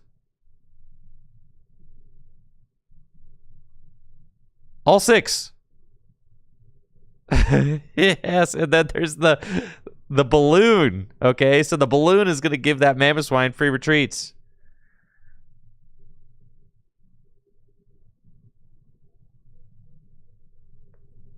Six. This is it, folks. This might be the only time you witness 6 Stage 2 Pokemon in play in a game of Standard. This might be the only time you ever witness this. I hope you're soaking it in.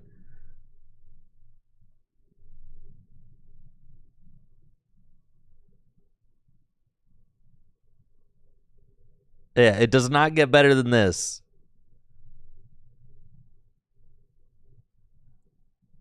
The fully blinged out, not fully, but you know, the full art Mamoswine, the extremely handsome full art Mamoswine with the illustration where Swinub.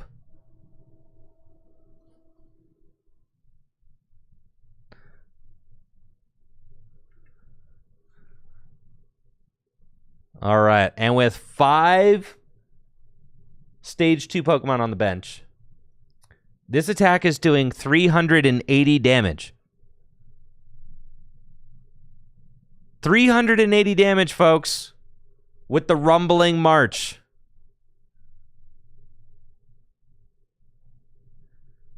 $380. Absolute insanity. All right, we got a Buddy Buddy Poffin from Daniel.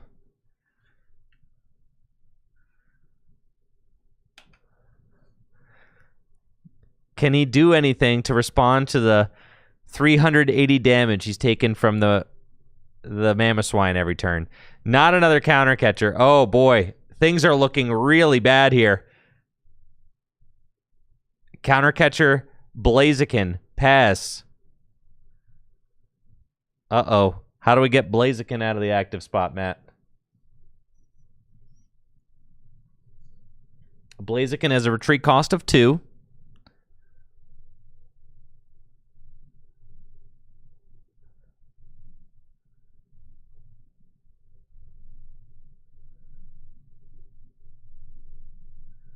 And then Blaziken has the Seething Spirit ability, which says you can attach a basic energy card from your discard pile to one of your Pokemon. So it can accelerate an energy to itself. I'm not sure that Matt has any more energy in the discard pile, though.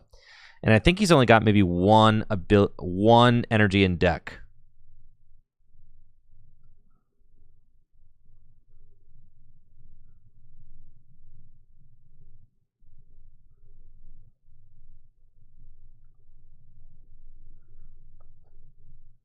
So Matt just has to attach pass. And Daniel top decks Iono. But will it be enough, or is it going to be too little too late? All right, Daniel has found a Rare Candy and an Ultra Ball. So could at least go get Rare Candy Pidgeot.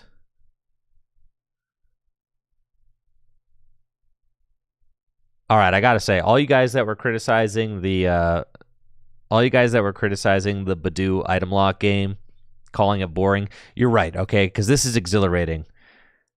All right, fine. Fine, you're correct. 20 minutes of item lock doesn't nearly equate this incredible board state that I see here. So now Daniel's got a Pidgeot online. Might go for... Cannot use that stamp. Can't use it because Matt didn't take a knockout last turn. Right?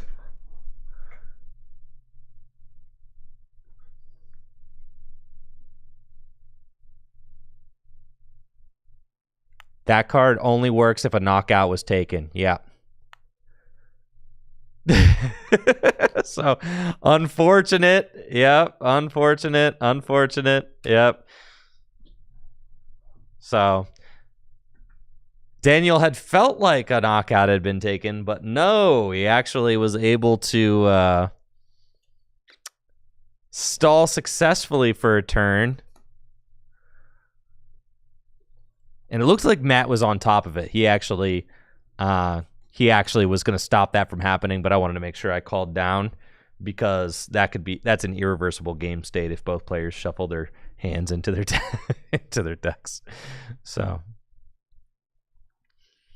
All right, second energy to Blaziken. Yo, Blaziken does 200 damage. There's a fire energy in here.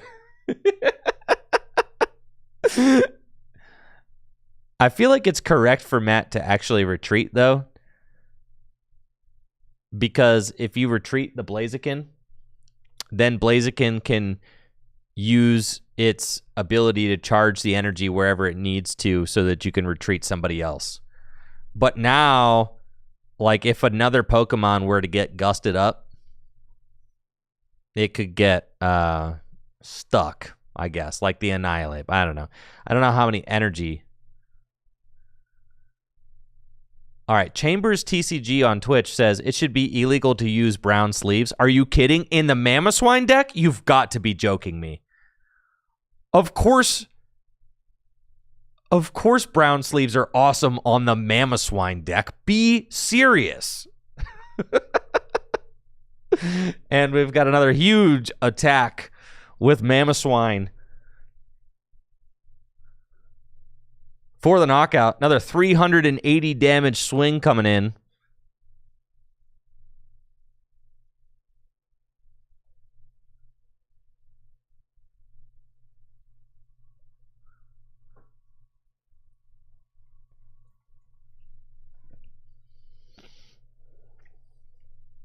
Now Daniel does have access to his unfair stamp now.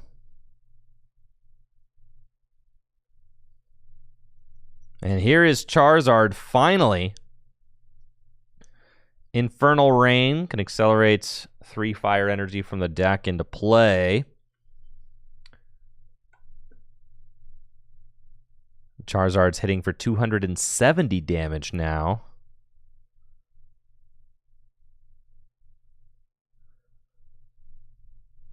And looks like Daniel has access to Arvin. And I told you, Matt Price has not played Standard in 5 years, at least. So he has to read every single card.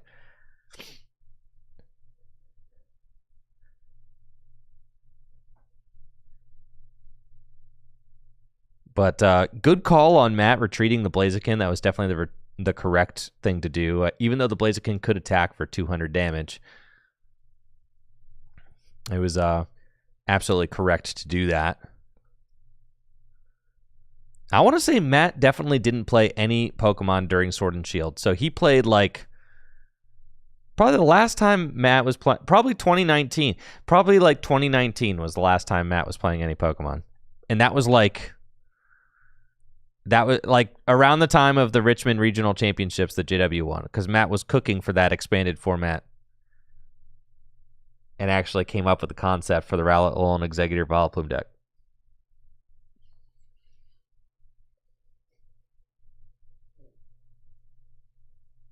That's the last time I remember Matt talking to me about any deck, so he's kind of just goated. Just legendary Pokemon TCG player from the greater Akron area. One of our hometown heroes, if you will.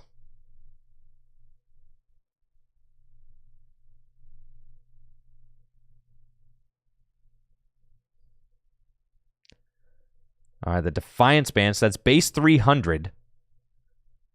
Minus 30, though.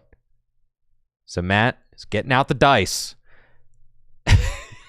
He's going to need a lot of dice.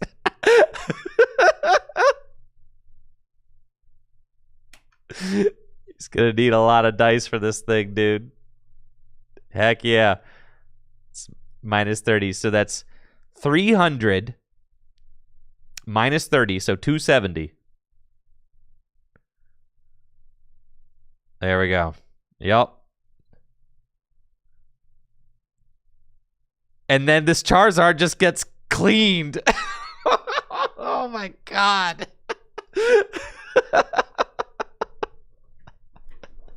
By the Mamoswine. This is insanity. I can't believe it.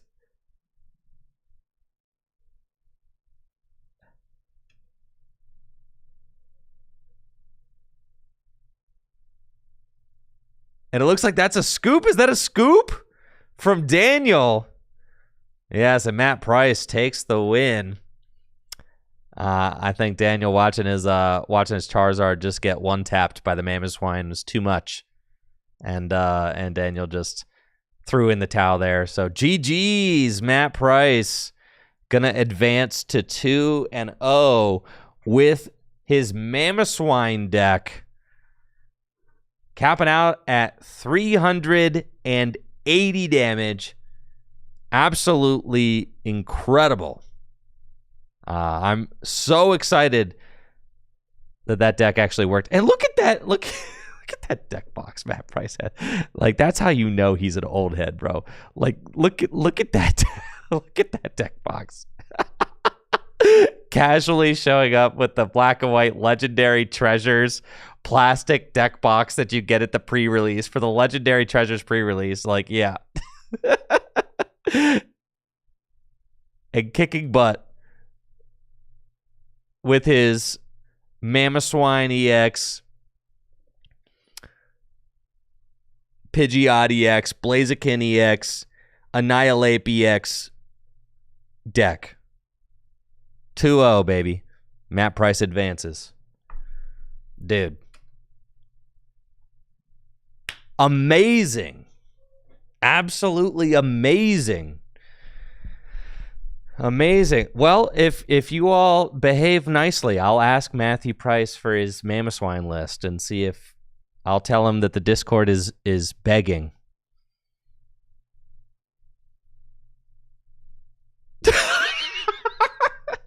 All right. Matt Price texted me, I'm unleashing 30 to 50 feral hogs on my opponents tonight.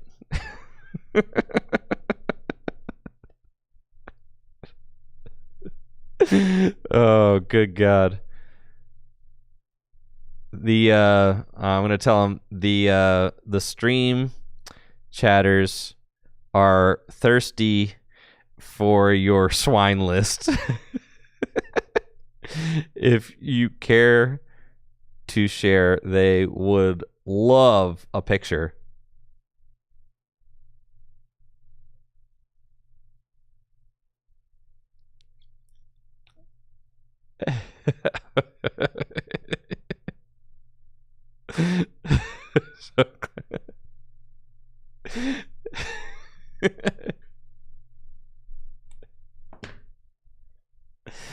Amazing, amazing, amazing. Natalie says I'm naming the VOD that, what, 30 to 50 feral hogs?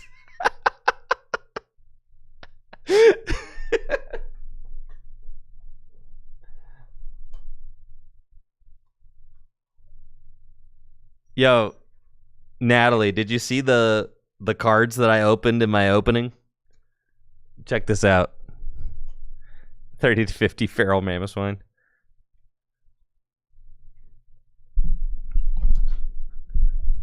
I got 2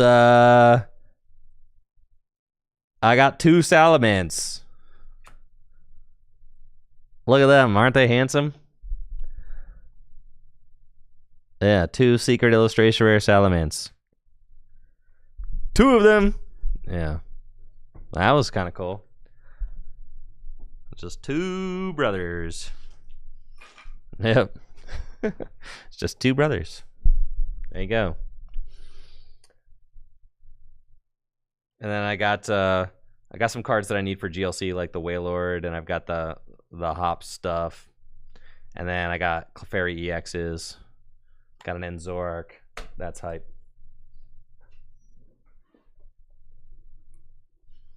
That's hype. That's hype. So yeah, we've got some really cool stuff coming up in the weeks ahead. Ben Morse, your GLC 1K champion, going to be joining me on Wednesday for some Gym Leader Challenge fun decks.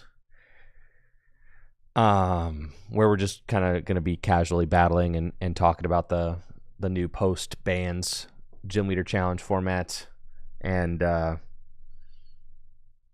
then the Rocket set comes out next Friday, Easter weekend. The Rocket set comes out next Friday in Japan, I should say, in Japan.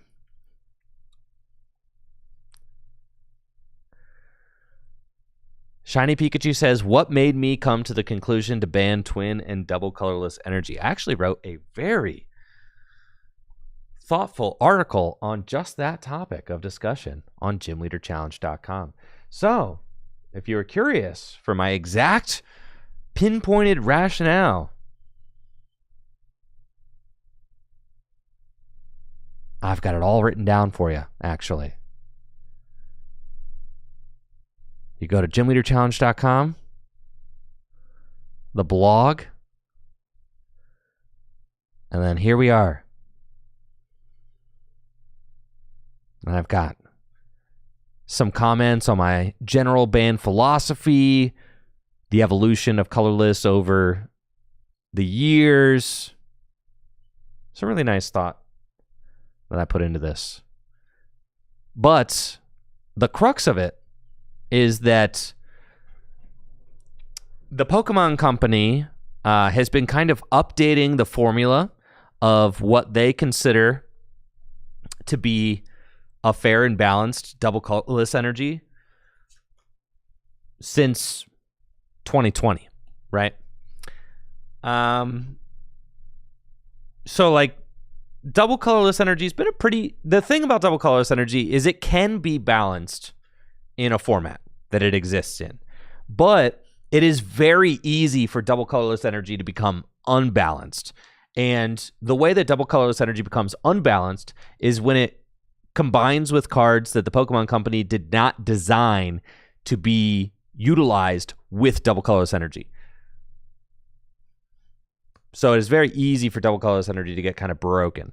There are times when double colorless energy is kind of like lived harmoniously in whatever format it's in, but then there are also times where it kind of wreaks havoc on that format as well. Starting in the Sword and Shield era, the Pokemon Company started tweaking the double colorless formula to see if they could balance it better. Their first attempt was Twin Energy, which made it so that Pokemon V and Pokemon GX could not utilize it. And then their second revision of the double colorless formula was Double Turbo Energy. So what essentially you have is you have 3 different prints of like more or less the same exact, very powerful card within a, you know, an 8-year time frame, right? Going from, I guess not even 8 years, right? Like, because Double Turbo Energy was printed 2022, so 5-year time span. Yeah, you have like 3 different. You have 3 different iterations of the same double energy formula within like a handful of years, but they're all the same card. It's just the Pokemon Company is kind of like tweaking the design of it. And their most recent design of the double colorless energy is Double Turbo Energy, which is a slightly nerfed double colorless energy. So Gym Leader Challenge is a singleton format, and you're only ever supposed to have one of each non-basic energy card in your deck at a time. Now, in Gym Leader Challenge format, there are cards that have duplicate style effects across the format.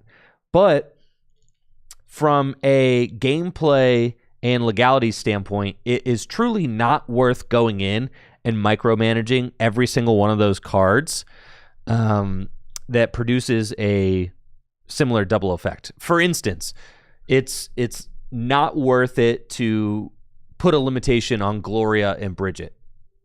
Go ahead and play Gloria and Bridget. Knock yourself out. It's not too broken, right? It's not worth it to put a limitation on Cypher Maniac's Code Breaking and Mallow. It's not. That's not too broken. Go ahead and do it, right?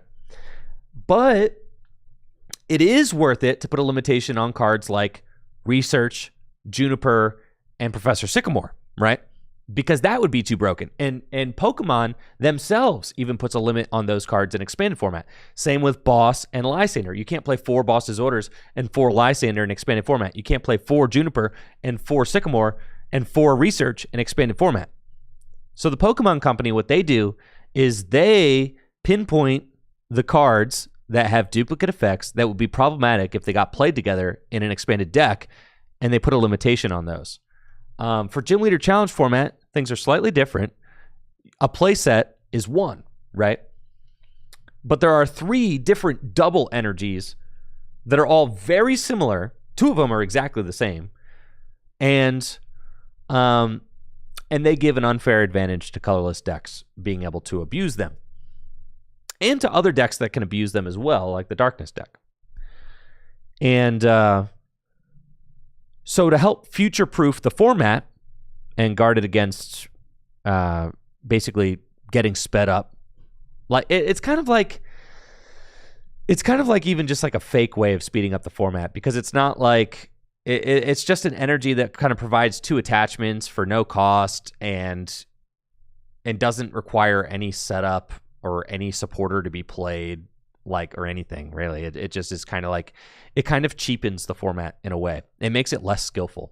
Double colorless energy is just a kind of a terribly designed card, really, because double colorless energy doesn't have any drawback. The drawback is supposed to be that it doesn't provide any color of an energy, but there are so many Pokemon that have attacks that don't have colored energy in them now in the card pool that it effectively has no drawback. It is just it is just a double energy with basically no drawback.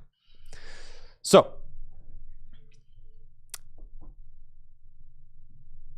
like I said, Pokemon has been revising the double colorless energy formula since they printed it in Sun and Moon. I can almost guarantee you that Pokemon will never print double colorless energy in standard format ever again. I can almost guarantee that. I don't work for Pokemon. I don't know what they're thinking in their minds, but judging by what they have done to the double colorless energy formula, they revised it to eliminate it from interacting with rulebox Pokemon, basically with twin energy, and then they revised it to have a -20 debuff on it. And I think the Pokemon Company is happy with the -20 debuff, but we'll have to just wait and see. So from my perspective, we are going with the Pokemon Company's most recent revision of double colorless energy, which is double turbo energy. We're cutting out the old ones, which are not balanced in Gym Leader Challenge format. And we are proceeding forth with the most balanced of the double energy. And that is your explanation. And people hate change, and people get attached to the way that the things were and all that. And I understand that there's going to be some mourning period that takes place as people adjust to the change. That's just what happens in any format. Anytime there's bans, anytime there's changes, people people get emotional about it because it's just it just is what it is. But like, I understand that, but I promise you it's going to be so much better. So like, I trust people are going to get over it real fast because the format's going to be so much better without, like, the double energies really just cheapen the format. They do. They cheapen it. So, I understand there's an adjustment period, and really there's like a mourning too, because people get like really attached to their decks, right? So you got to give them some time to like kind of mourn and get over it, but like it's going to get so much better. The format's going to be so much more fun to play with less of these cheap double energies running around. So anyways, we've got our next round coming up, so let's get into that. Let's do it. Chase and John. Let's go.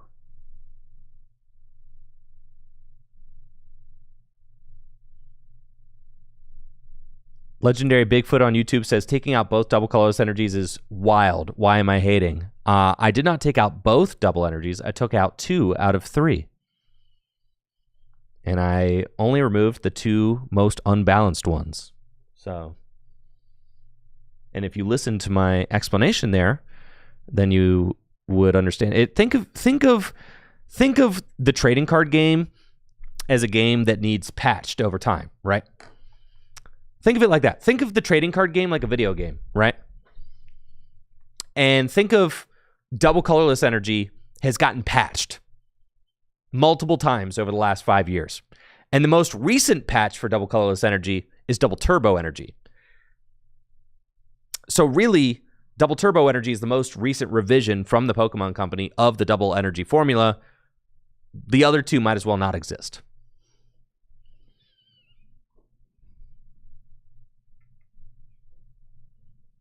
And it actually is very problematic when they do all exist in a singleton format. Doobie Puff says, Tricky Jim, do you make the rules for Gym Leader Challenge? Yes, I created the format. Why, yes, I do. It is mine.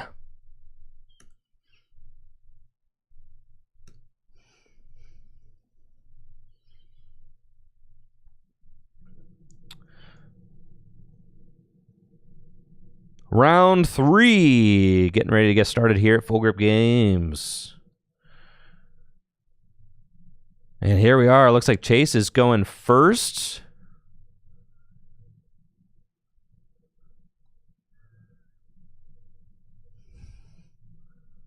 On the right,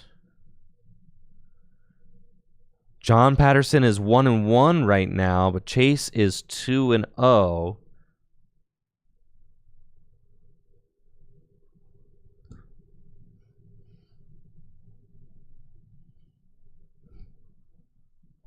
There we go. There's our overlay.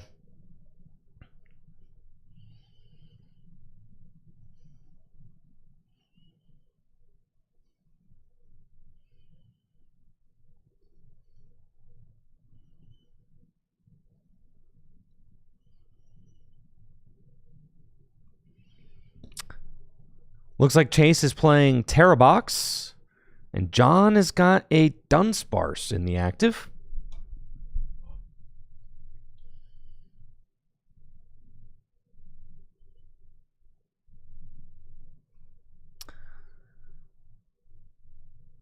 I'm excited to watch Chase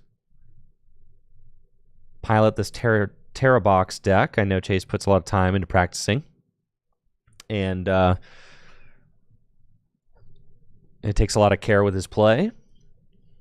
And I think the Terrabox is definitely a deck that is very easy to cook yourself with. It's probably, it's like the most complicated, best deck in format.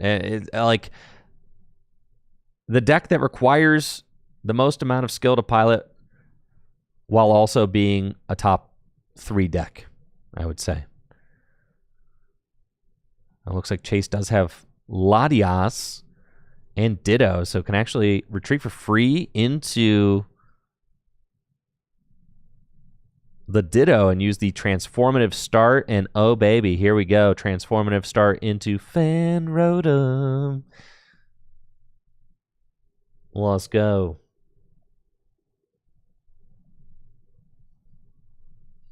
Fan Call. Search out 3 Pokemon. Colorless type. 100 hit points or less.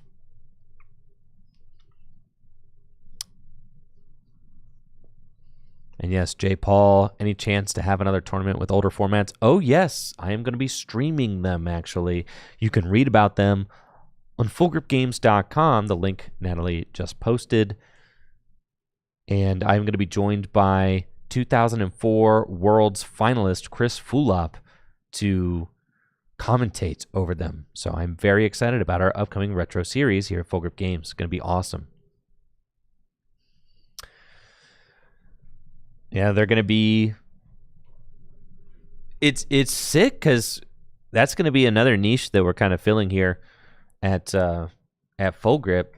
Not only are we hosting the biggest Gym Leader Challenge tournaments, the biggest cash Gym Leader Challenge tournaments in the world, and not just side events. I mean, the side events are awesome, but they kind of cap it like, just a few rounds usually. There's like the Win a Switch series Gym Leader Challenge events, which are happening at the major national tournaments and stuff. Like, that's really cool.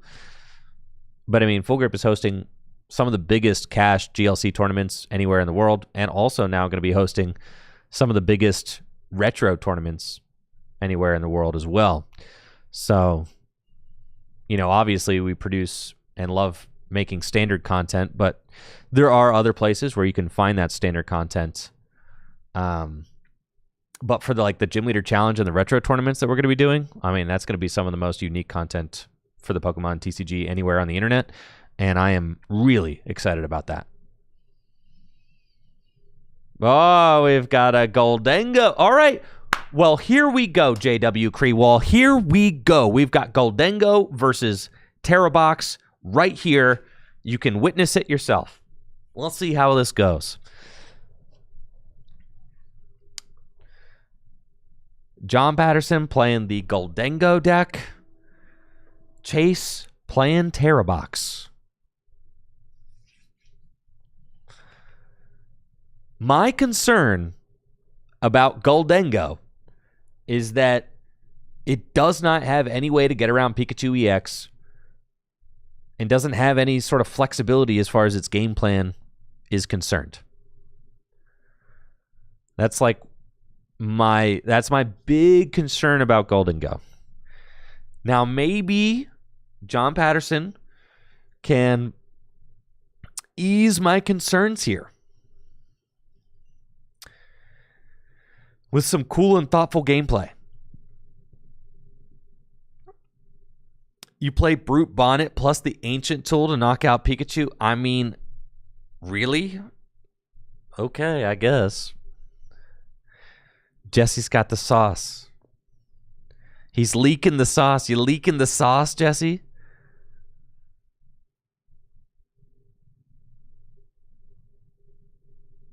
All right, John's got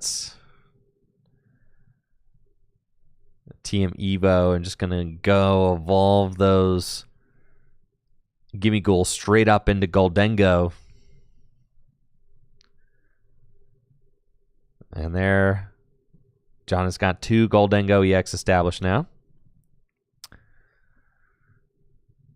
With the TM evolution, let's see what Chase does to respond.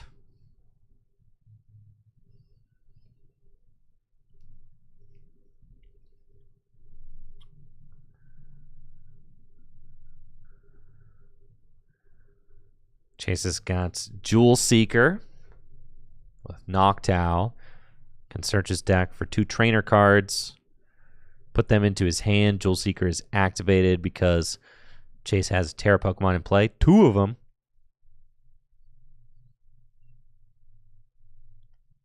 Going to search out maybe Crispin, we can see he's favoring.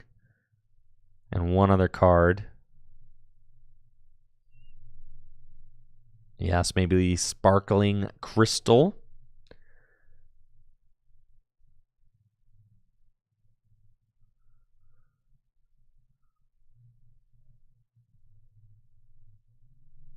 And it looks like Chase is going to grab Crispin and Sparkling Crystal. Sparkling Crystal making it so that his Terra Pokemon's attacks cost 1 energy less. Crispin search the deck for 2 different basic energy. Allow you to accelerate one of them onto your Pokemon, the other one goes to hand. Essentially just allowing you to get a double attachment for turn.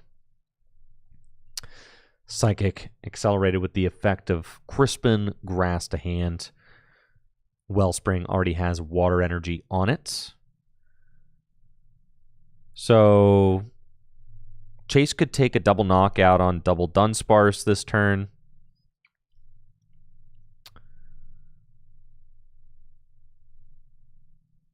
And everything else seems pretty solid. Doesn't need to use his crystal yet.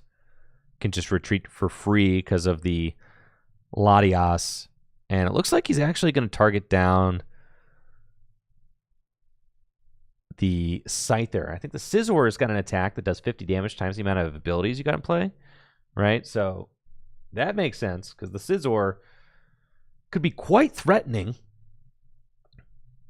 as a single prize attacker against this board of abilities. I mean, I think Chase, what, 1, 2, 3, 4, 5, 4 abilities in play? 4. So 200 damage. It's pretty good. Yeah, so that Scizor is very threatening. I forgot about how good Scizor would be.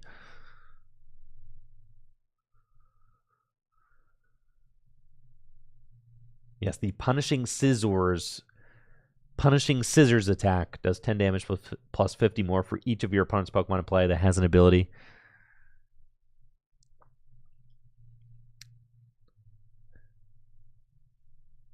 Oh, look how much JW and Jesse are being Goldengo demons in the chat. Oh, yeah. They're locked in, folks. They're locked in. They can't even hide it. They're in too deep. They can't redirect now.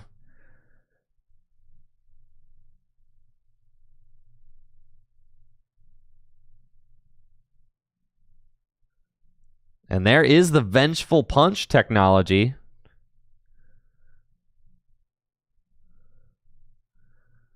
And the energy super grabber thing. What is it? the crazy energy getter from the deck thing. Somebody chat, PKMN cards isn't working. That's it. Energy Search Pro. Thank you. Thank you.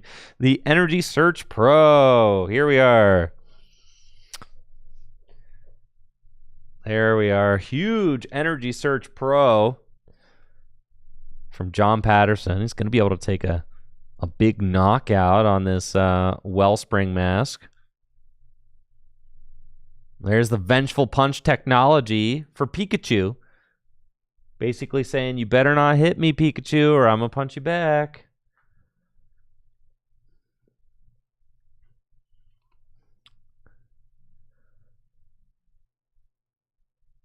All right, John's got plenty of energy in his hand now.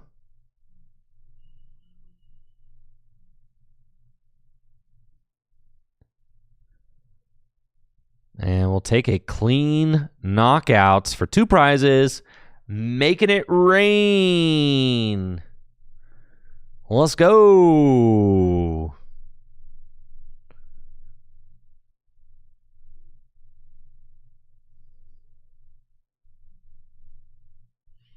All right, so Chase needs to consider his next play carefully. We've got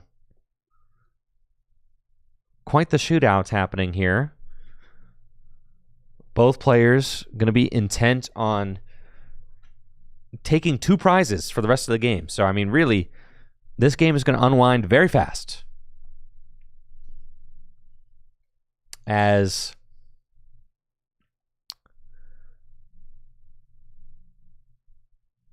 things dwindle down here. Chase is going to try and one-hit KO this Goldengo. And then John will bring up. But the thing is, like, if Chase can like, I guess it's probably not possible to one-hit KO a Goldengo. Well, it is. You could one-hit KO a Goldengo with Clefairy. If you go like boss and KO the bench Goldengo with Clefairy, then you could finish off a Goldengo with Pikachu for game. I mean, either way, it just feels like there's so many ways to win as the Goldengo deck, or as the so many ways to win as the Terra Box deck.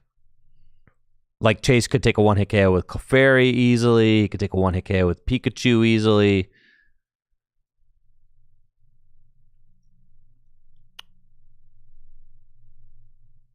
And it seems as if Chase has got everything he needs to be able to route that. I like getting the Clefairy online already. Because, like, the Clefairy could be the Pokemon that finishes the game for you. If Pikachu takes a knockout, then you've got Clefairy, can take a big one-hit KO as well.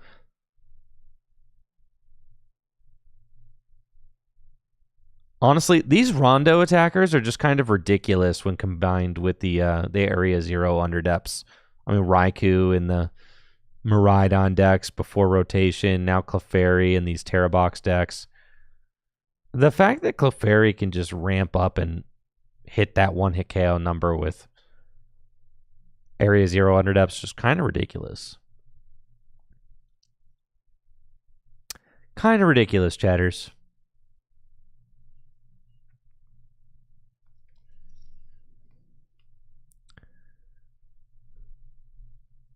All right, so Chase considering his Jewel Seeker.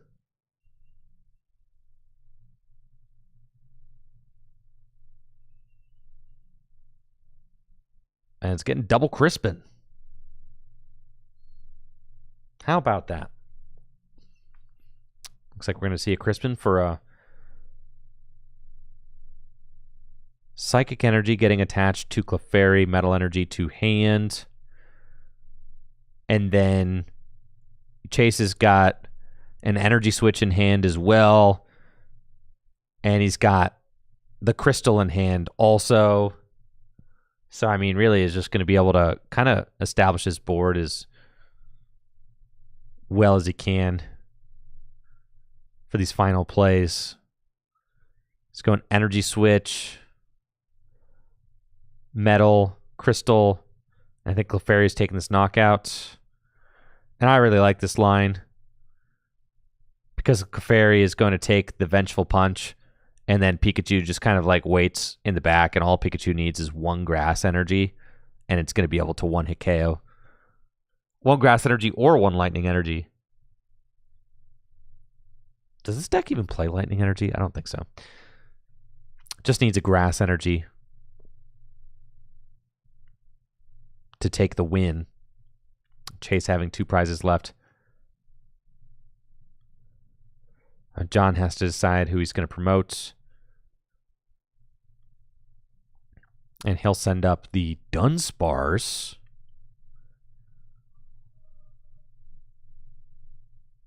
And that's the thing, is that Chase was just able to initiate the 2 prize trade against Goldengo by taking the first double knockout with the Wellspring Mask Ogerpon. and then was able to continue on by just going 2-4-6.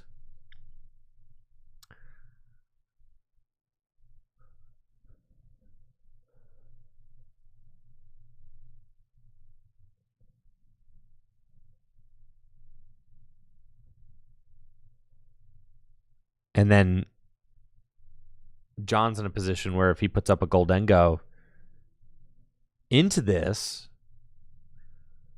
board state that Chase has, he's just going to get demolished by a Pikachu.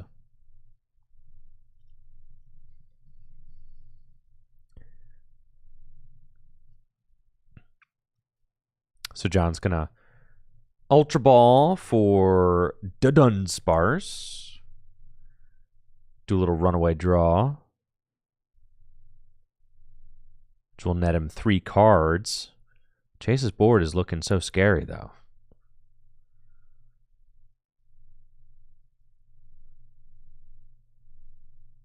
I don't think that there's anything that John can draw that would disrupt this. I mean, maybe if the list plays an Iono, now would certainly be the time to use it. Chase does not have a Noctowl in play, but all Chase needs, or Chase does not have a Hoothoot in play to be able to evolve into Noctowl.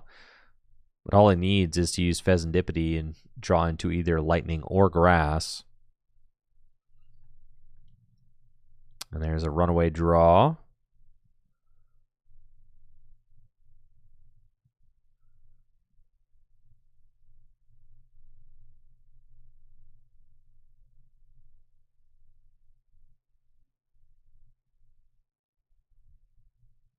And then another Dunsparce getting sent up. And does John just have to use Cypher Maniac's Code Breaking?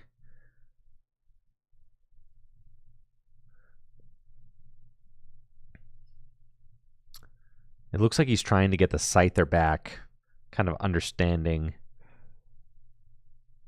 The problem with the whole thing is, though, is if John passes with a single prize Pokemon active and doesn't take a knockout this turn, then Chase takes 1 prize and then can just win by taking the final prize. So single prize option like Scizor is not actually going to help at all right now either.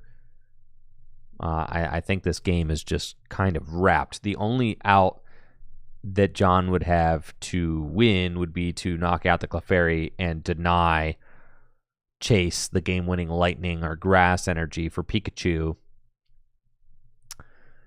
So it would have to be Iono getting played for turn, as we see Chase has already got the Lightning energy in his hand. So this game is pretty much a wrap. I don't think that there's anything that John can stack with the effect of the Cypher Maniac that would bail him out of this.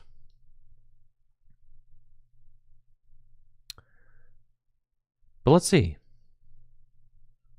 Cypher Maniac, 2 cards on top. There's Jamming Tower. I mean, you could say, like, all right, maybe my opponent doesn't have.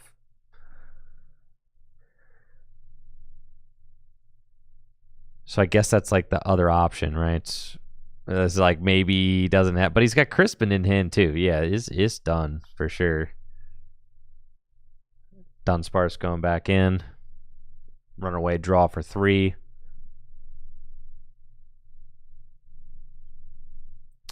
And I expect Goldengo to just get the send, and with the Jamming Tower, just kind of.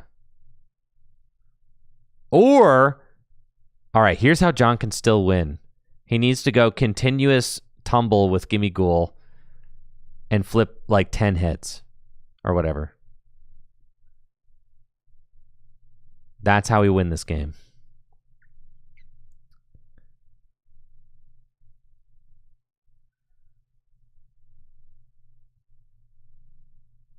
But even so, Chase has got the Lightning energy and Boss in his hand. So that wouldn't even do it.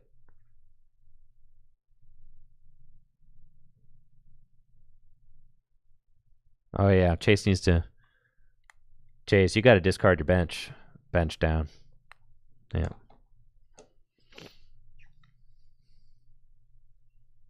Thanks, chatters.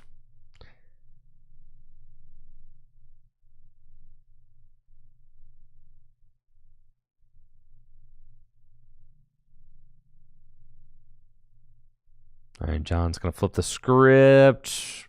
Sure, why not? 3 more cards. Energy's on Golden Go. Got another couple of dudes down.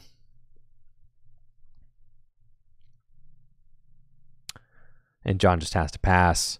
But we know Chase, well, okay, so Chase does have Energy Boss, but with the Jamming Tower, he actually cannot. Yeah, and Pheasantipity has just a little bit too much HP, right? Because right now Clefairy would be doing 200 damage. So can't boss the Pheasantipity and knock it out with Clefairy because he's 10 short there.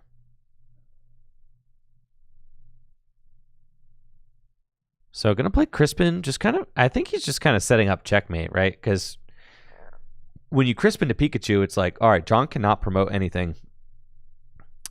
Yeah, and I like this play by Chase. Just guarantee the energy you need on Pikachu, right?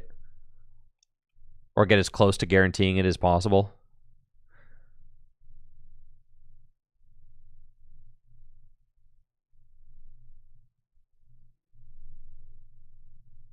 Now Chase has only got 1 prize remaining to John's 4. Even with something like an Iono, it's hard to think that Chase would not find either a counter stadium or a lightning energy or Crispin to finish this game off.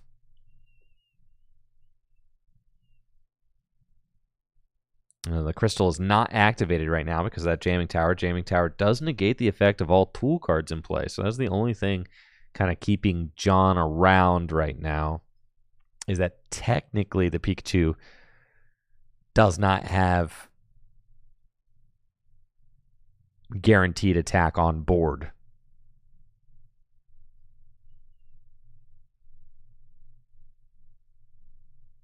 All right. Superior energy retrieval. And you guys just saw, I think the Vengeful Punch is like extremely fake. I mean, we saw Chase just play around that very easily. I think you got to be a real goober to play into the Vengeful Punch play. There's a reason that card's not good. So, like, yeah, there we go. And Chase going to take the win with Pikachu EX. There we go. Chase advancing to 3-0 with the Terrabox deck. Congratulations to Chase. Well fought by John, who will drop to 1-2 with the Goldengo EX deck. We've got 20 players in the house here tonight for League at Full Grip Games. And that is just round 3 of 5. So we've still got 2 more rounds to go as players wrap up their 3rd round. All right, chatters, I will be right back after this quick break, so don't go anywhere. But if you do decide to go somewhere, go to fullgripgames.com, where we've got all the best Pokemon trading card game singles and sealed product, or dragonshield.com for all the best sleeves and accessories. I'll be right back with round 4 after this.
Yo, we're back.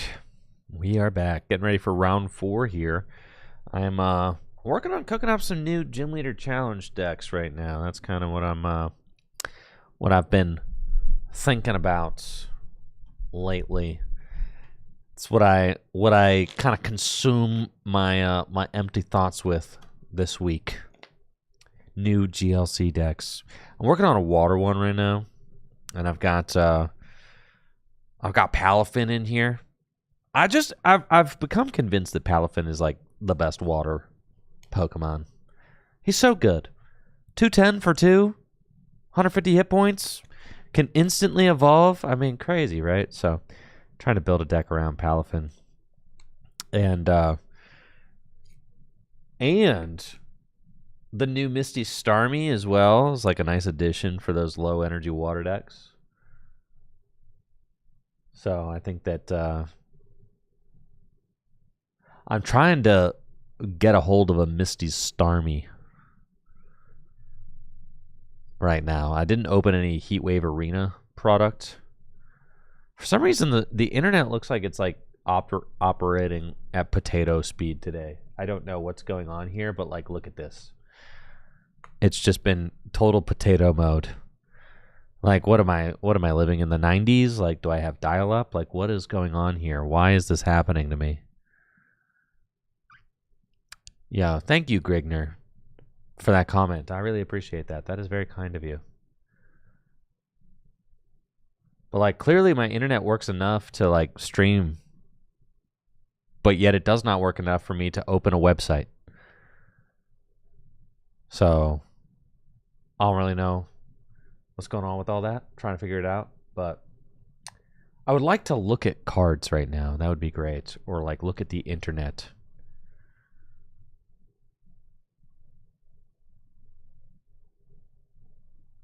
But apparently that's a no-go.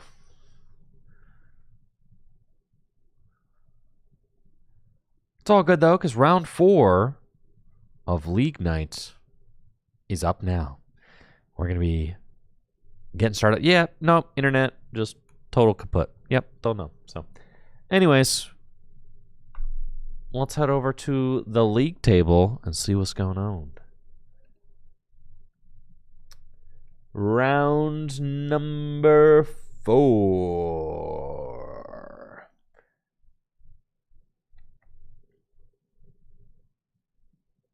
Here we go.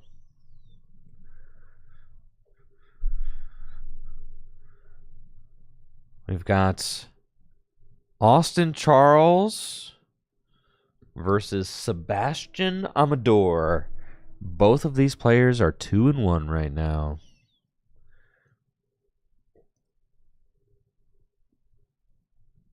Fighting for a spot in top 4. Could win. I mean, with 5 rounds, an X1 could win League Night tonight.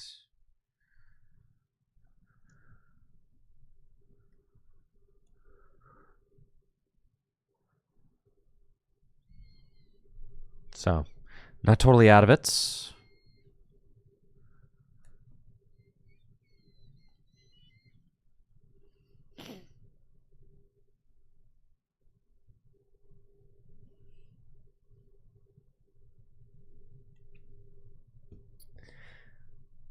We saw Austin on stream at the Full Grip 3K. Unfortunately, things did not go very well with his Archaludon deck. So I'm curious to see what he's playing here tonight. I believe this is my first time commentating over Sebastian, so also curious to see what he'll be playing. Looks like maybe we've got a Archaludon on the right. We have an Archaludon. That would be fun. Austin was playing Archaludon at the 3K.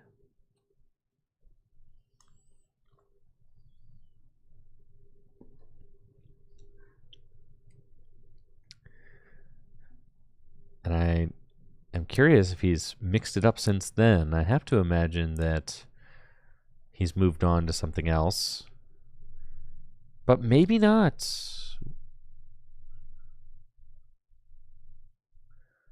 And here we are. Round 4 is underway. Austin has got Terapagos, it looks like. And Sebastian is playing Arcaludon. We could tell by that Relicanth in the active spots. The Relicanth has an ability which allows your Pokemon to use any attacks from their previous evolutions, which is very good, as the Duraludon has got a revenge style attack. If the Arcaludon gets hit for not a knockout, you can punish your opponents with a huge revenge for massive KO in return.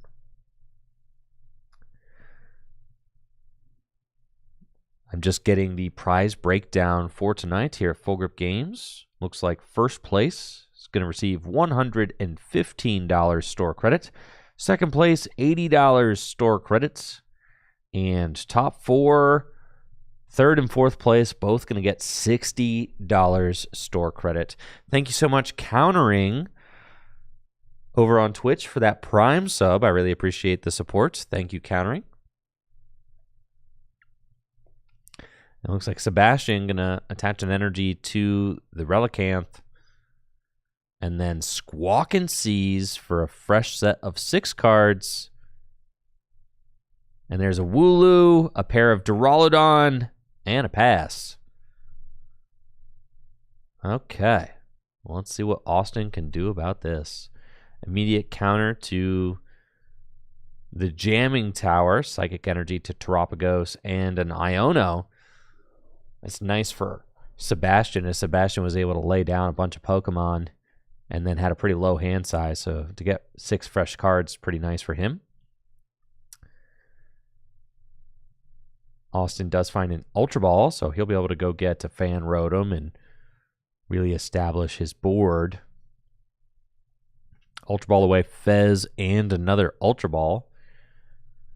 Have to imagine he's going for the Fan Rotom. He does play Bouffalante in here, so this is a Terapagos-focused deck. There's Ultra Ball for Fan Rotom, Fan Call. Fan Call going to allow Austin to go search out 3 colorless Pokemon with 100 hit points or less and put them into his hand.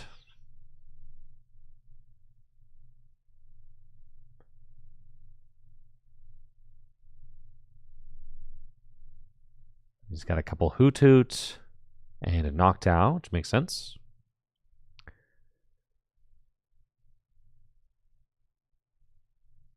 And the Hootoots will make their way down to the bench. Noctowl going to be able to use Jewel Seeker next turn to search out 2 trainer cards and go from there. Cornerstone Mask, Ogerpon could be tough for Sebastian to deal with, as Arcaludon EX does have an ability. So Sebastian will have to have a way to get around that Cornerstone Mask.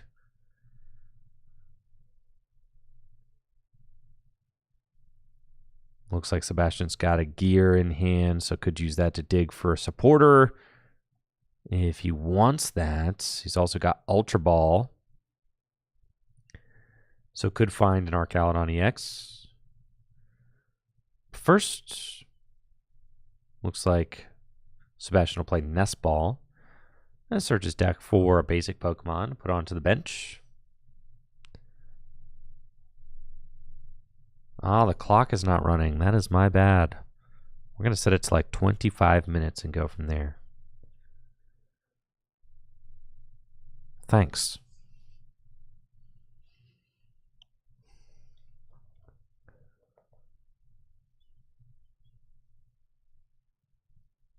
Nest Ball for the Bundler. And then Ultra Ball discarding Gear.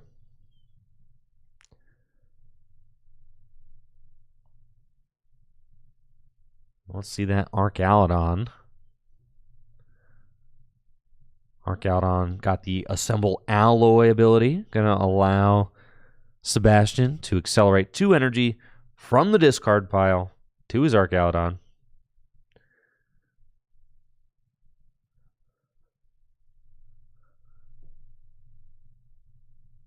But first, retreats. And then here's that Assemble Alloy.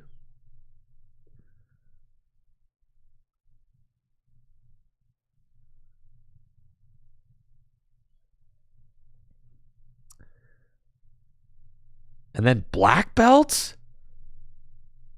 Sheesh. All right, Sebastian going to take the knockouts. But the black belts training. Wow. Yeah, that's a KO.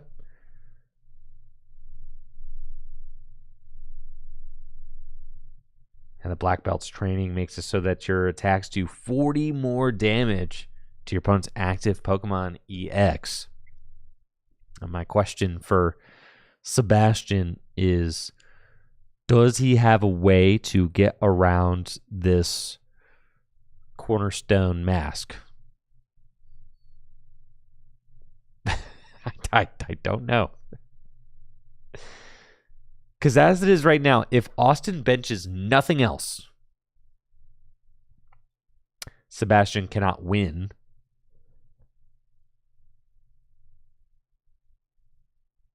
Yeah, if nothing else gets benched. So if Austin doesn't bench anything else, Sebastian could, use Bundle to take a prize, could use Boss's Orders to take a prize, could use Dubwool to take a prize, but eventually will have to answer to the Cornerstone Mask. Just kind of out here, menacingly. So Austin going to use Crispin to get 2 energy onto the Cornerstone Mask this turn.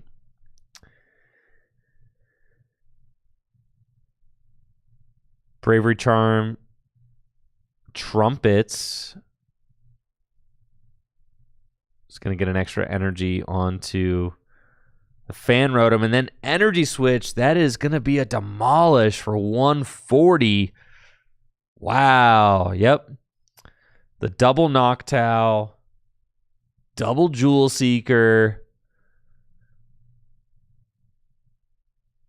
Demolish. And now, I mean, things started out really strong for Sebastian. But now, where does Sebastian go from here? Pokegear, look at the top 7 cards of the deck. Take a supporter you find there. Put it into your hand. I think I see a couple of Research. Yep, and it looks like Research is going to be the grab. Sebastian can still take a knockout this turn. Could use Iron Bundle to push this Cornerstone Mask Ogerpon to the bench, take a knockout on whoever the promote is. Archaeodon is a 3-hit KO for this Cornerstone Mask. So, I mean, Sebastian's got some time to figure it out. From what I can see right now, the only Pokemon that Sebastian has access to that does not have an ability is the Duraludon, which does get one shot by Cornerstone Mask. So that's a problem. And Austin also has Boss's Orders. So he can, if he wants to, he could target down. Yeah, and Austin should not use Boss's Orders yet. It'd be a little greedy to boss a 0 energy Duraludon, as the only way that Sebastian can get around this would be to, 2-hit KO with a Duraludon?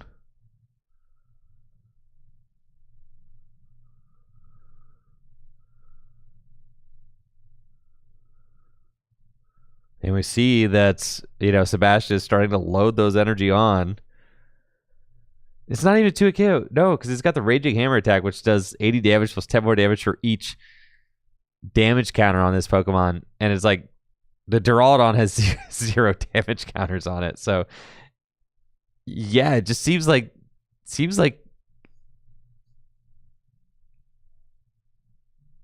just loses. Like I think that Sebastian just loses. All right, Sebastian does find a Hops Double, and we'll be able to knock out a Noctowl. I mean, Sebastian is going to be able to go all the way to 1 prize remaining, but Austin is not going to just bench another guy. Austin is going to force Sebastian to deal with this.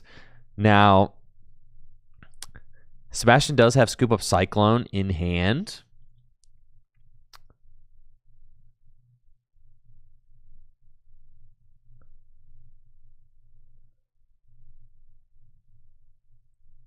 Oh, is that a KO? Am I tripping? How much HP Arcaludon have? Oh, that was 3 hits. Yeah. Okay.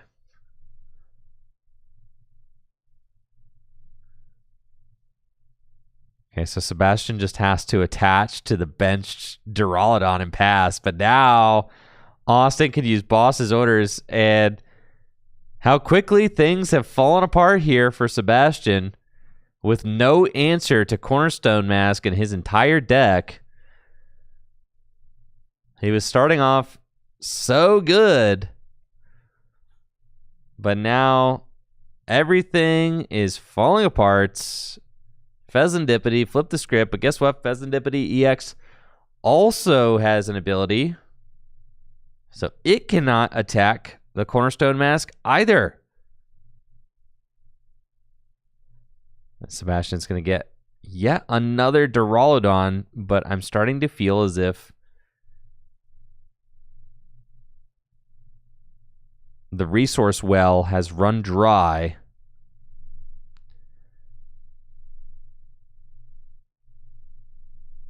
Yeah, Austin does not have to do much to clutch this game out now. Just kind of continue swinging. Just continue announcing Demolish. Goes through resistance, so it's going to do the whole 140 damage.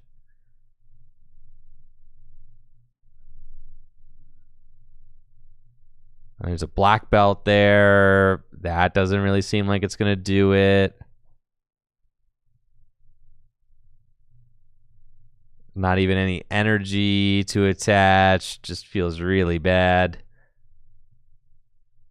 He's got Scoop Up Cyclone, Iono, and Black Belt. And it's at the point where Sebastian's probably running low on energy. Okay, here's an arc. Maybe Sebastian's saying, I will take it to 1 prize remaining. If I lose with 1 prize remaining, that's okay. All right, and this Arcaludon EX still cannot touch this this Cornerstone Mask. But at the very least, the Arcaludon gets 3 hit KO'd, so there's that, right? And Sebastian gonna Iono both players to just 2 and has to pass. And Austin gonna proceed with the Demolish game plan.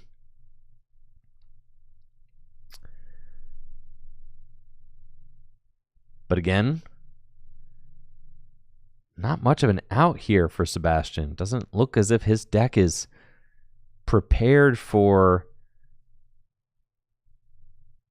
the Cornerstone Mask at all. With the Bravery Charm on it. Oh, failing the vessel. Yeah, that is quite bad. And Austin just going to demolish yet again. I think Sebastian is out of energy in his deck. No resources. Going to choose to research, but is there anything in this deck that can save him now? I don't see anything. And that is it. Sebastian extending the fists, taking the loss to a single cornerstone mask ogre pawn. Austin played that intelligently, did not bench anything he didn't need to, and was able to just completely wall off Sebastian's deck. Even though Sebastian got off to a very fast start, it didn't matter in the end because Sebastian did not have an answer to that cornerstone.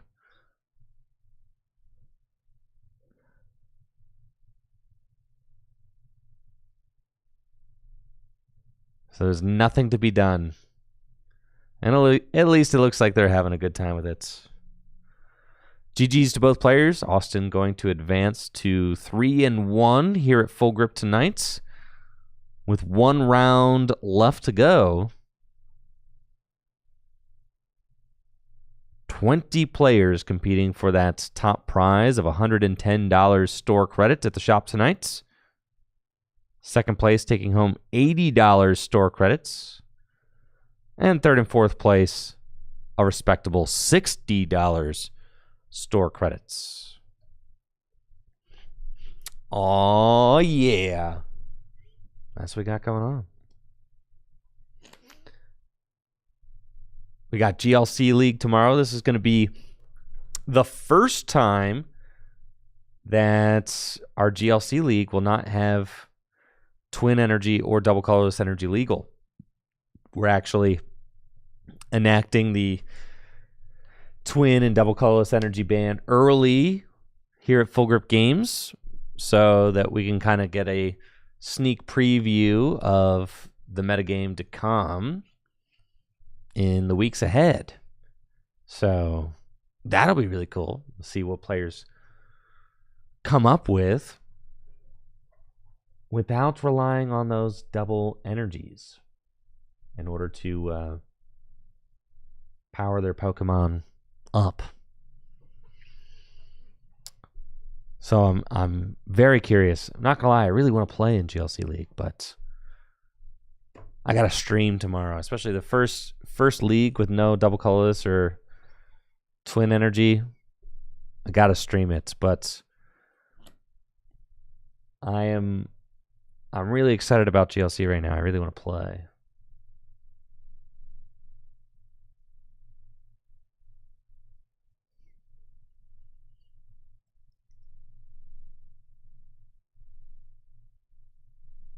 Is my internet cooperating now?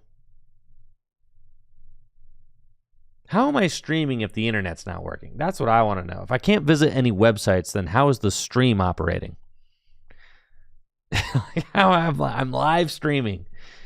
And you're telling me that I'm loading websites looking like it's 1995 out here. Matt Price is supposed to be texting me the Mammoth Wine list. Grigner in the Twitch chat with the 5 gifted subs. Let's get some hype going for Grigner. Yo, thank you. Thank you. Appreciate you, Grigner. Thank you. Well, let's go. Thank you so much for the hype and for the love. Glad you're enjoying the streams. Thank you. Welcome new subs to the channel. Gosh, yeah, dude, I can't load any, like, look at this. I can't load anything. Man.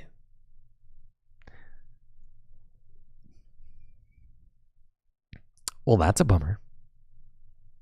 Yet somehow I am streaming.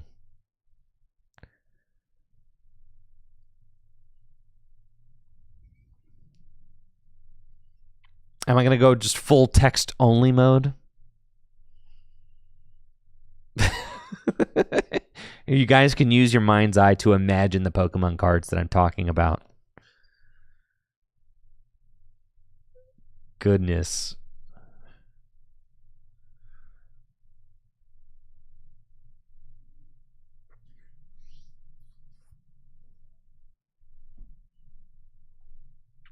Isn't it crazy that all of the Champions Leagues cap out at 5,000 players?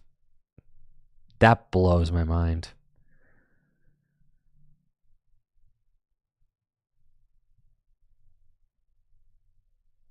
All right, Limitless is loading quick. It's probably because this website's very well optimized.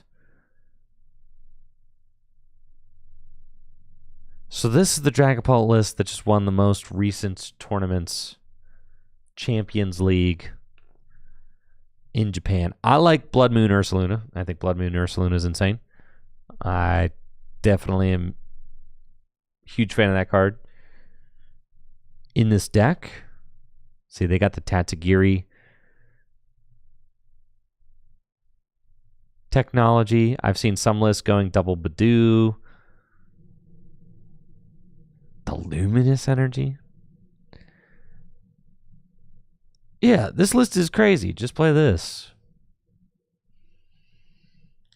Sparkling Crystal. Now, why are some people like into the unfair stamp?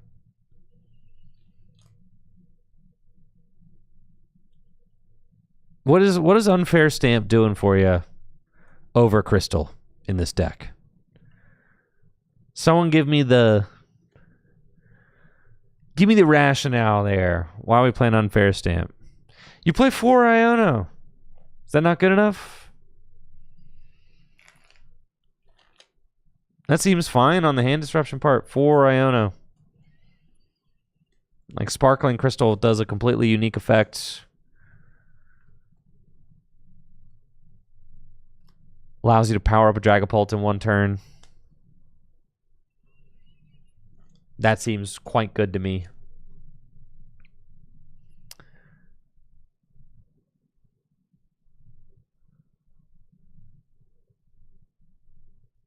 So,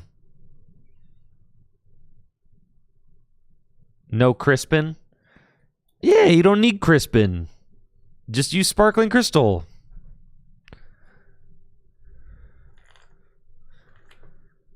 Terra Box can brick if you unfair stamp them early. Sure.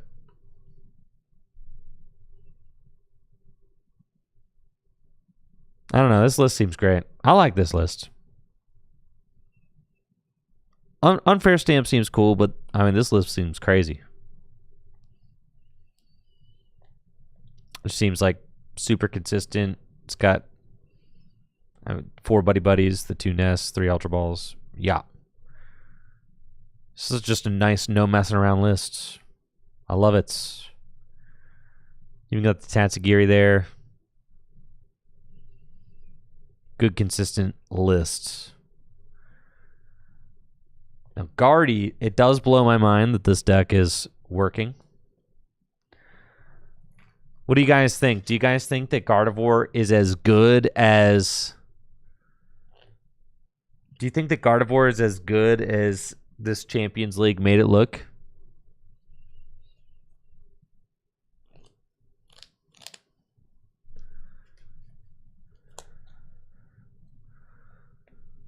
Stamp is less popular in Japan because there's less Terra Box there. That makes sense. I mean, this format is like basically our format, right? There's not a single card from Heatwave Arena that's like, okay, there's a single card. I mean, it's literally the Shaman. It's the only card from Heatwave Arena. I think I like Secret Box over Blender for sure. Shaman is the only difference, yeah. But then your top placing Guardy decks didn't even play the Shaman.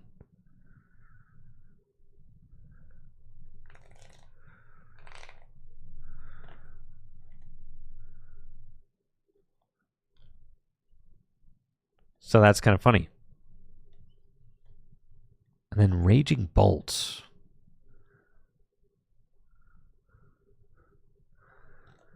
Shaman just existing makes the meta different. I mean, that's true. It's the aura of the Shaman, not actually playing it. I mean, that's facts, right? You think just the aura of Shaman is scaring off the Terra Box players?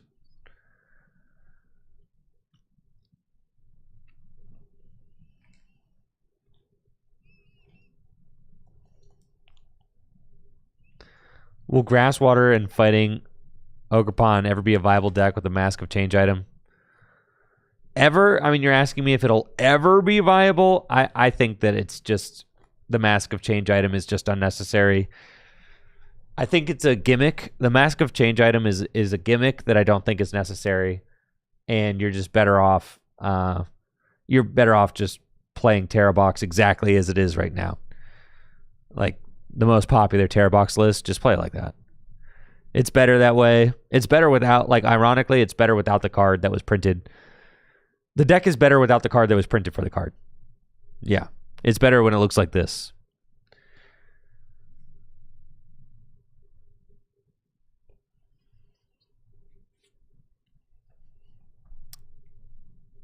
Which is funny. I mean, sometimes the way that things are printed, they're better not the way that they're printed, right?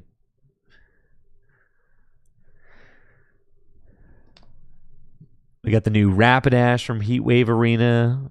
Draws a card. Ethan's Typhlosion. It looks like the Ethan stuff is pretty much not doing anything in Japan, really. It does seem like, as far as the two sets are concerned, there's Heatwave Arena, and then there's, and then there's the Glory of Team Rocket. It seems like all the good cards are going to be in the Glory of Team Rocket side.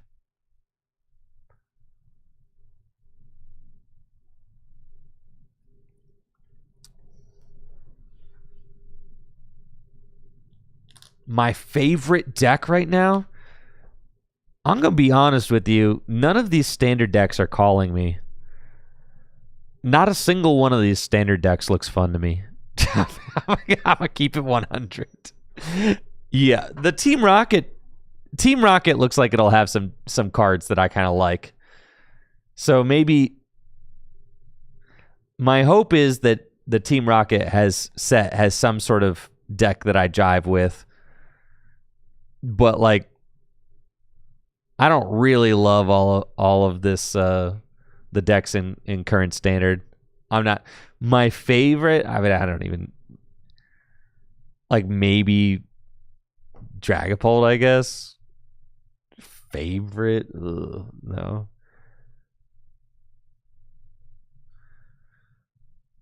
Let's look at your online tournament results. See what do we got for all the online gamers here. The online TCG Live gamers. All right. What are the big TCG Live tournaments now? The Tournament of Dooms? Are there still Shuffle Squad nights? Is that still a thing? What are the biggest ones? The Late Night and the Doom, huh? Yo, Cash won? Yo, GG's Cash. All right. Terapagos Buffalant.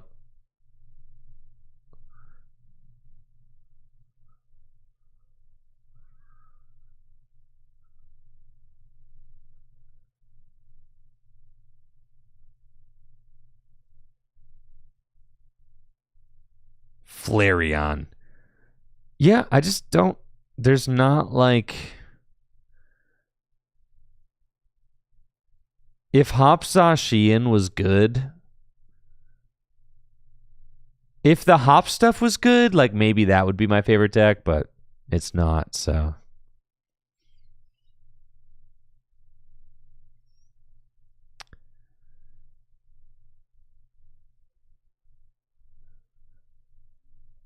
Frostlast Badoo.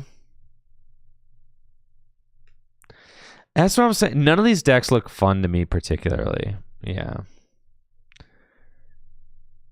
So, like, I'm really locked into Gym Leader Challenge right now. Fine. Mamoswine is my favorite deck.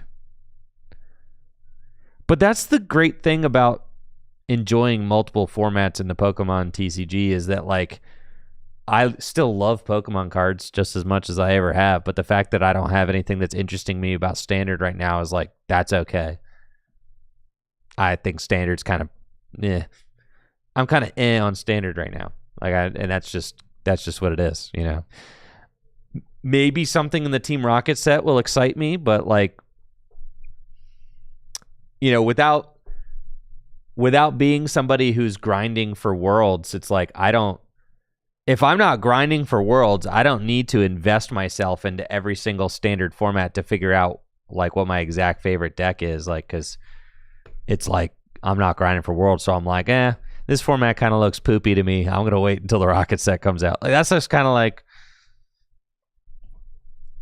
I don't know. I haven't played any of the Rocket stuff. So if the Rocket stuff stinks too and the meta's still poopy, then I don't know. Then we could just kick that can further down the road and just keep playing GLC. Yeah. You know, like, that's fine. I'm going to wait for Standard to win me back, you know? That's just kind of where I'm at with it. I don't feel like the need to dive into... You know, and like I'm good. Mammoth Swine's my favorite deck. There you go. Yeah, Mammoth Swine. What a cool fellow. You know, what's there not to love about this guy?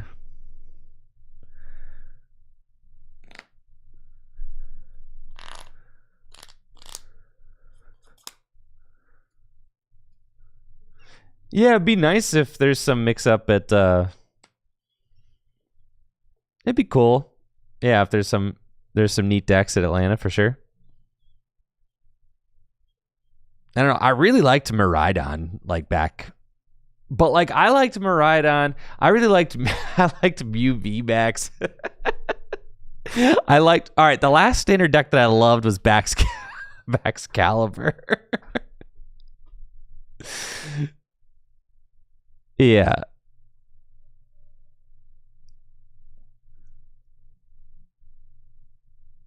Yeah.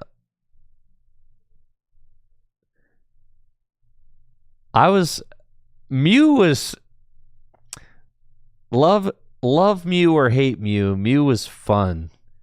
Man, you got to do so much. you got to see so many cards. You got to do so much broken stuff, man. Yeah. But Chen Pao was also broken like that. Like, you could do anything with Chen Pao.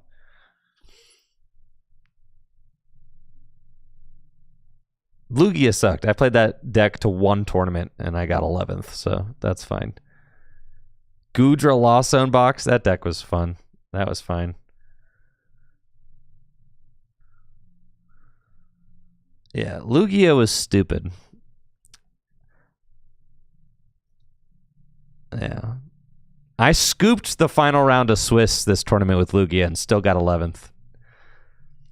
Riley and I got paired in the final round of Swiss, and it was the winner makes top 8, loser makes top 16. But I had a flight to catch, so I scooped him.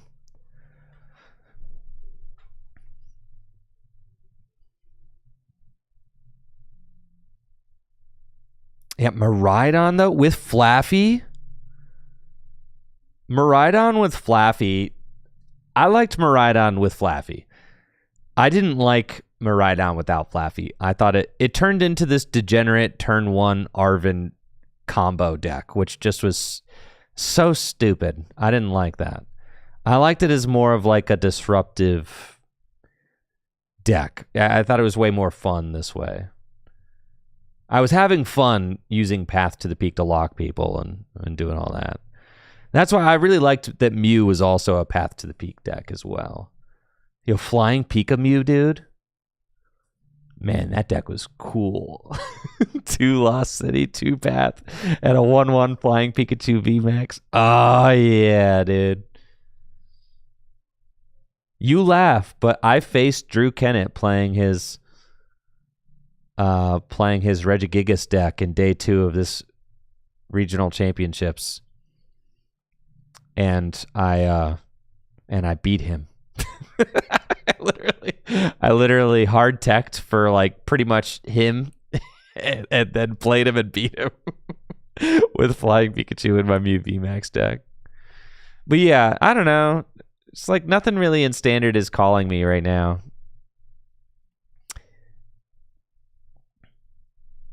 And I think that's okay. And I'm not going to force myself to, because that's how you burn yourself out. Is like if I'm forcing myself to try and like something that I'm not like in love with, and just burn yourself out, right? So I don't pressure myself to like, I have to find a standard deck that I love. Like, no, I'll just go play another format. I'll play retro, or I'll play cube, or I'll play GLC, or I'll, you know. I just played the 2006 retro event at the Full Grip Games doubleheader, 4K doubleheader, and I won with my Dragtrode deck. Holy smokes, Matt Price is here again! Yes! Let's go, Matt Price! Holy crap, yes, yes, yes, yes! We're back! Oh my god, the double buddy poppin'! Holy crap, dude, Mammoth Swine is back!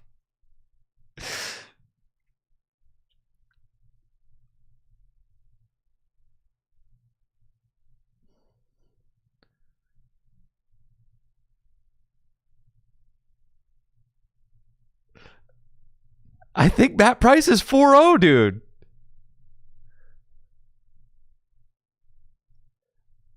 He is 4-0, chatters.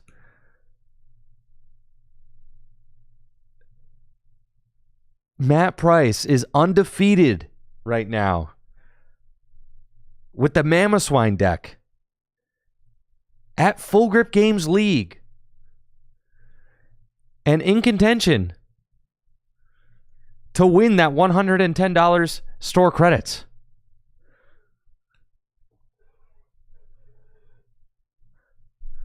It's happening, folks. What a treat. That is a full board turn one. Now, obviously, item lock could put a little damper on this party.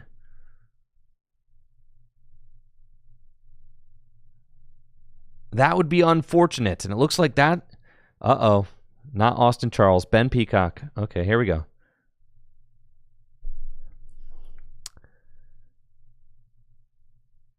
Matt Price has gotten to 4-0 here at League, reading every single one of his opponent's cards.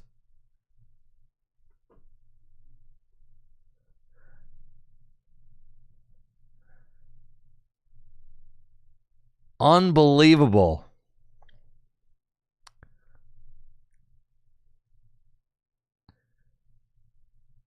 And it looks like, I mean, Ben's hand is kind of bad, but he has item lock. No, he's got Iono, but he played Arvid, so his hand's not bad. He's chilling. Oh, Mammoth Swine's weak to grass? Oh, this is terrible news. What does Matt have? He's got Arvid. He's got no energy right now. And can't use his items. He's got to evolve his hogs into play. So there's Pillow Swine.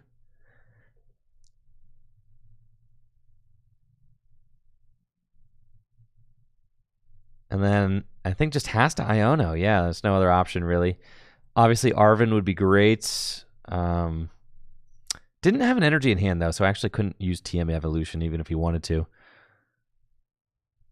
There's an energy and another Iono, so I mean, that's good for stringing things together. Does have a rare candy that he cannot play right now, unfortunately. So just has to pass because of that item lock. And it looks like, I mean, Ben has got rare candy, fire energy, ultra ball. I mean, could just go like Bazoingas with a turn 2 Dragapult. But honestly, this hand kind of stinks, so it's strange, right? You got like Nest Ball, Ultra Ball. Do you just continue using item lock, or do you evolve into a Dracloak and start churning with Recon Directive? It's a tough choice.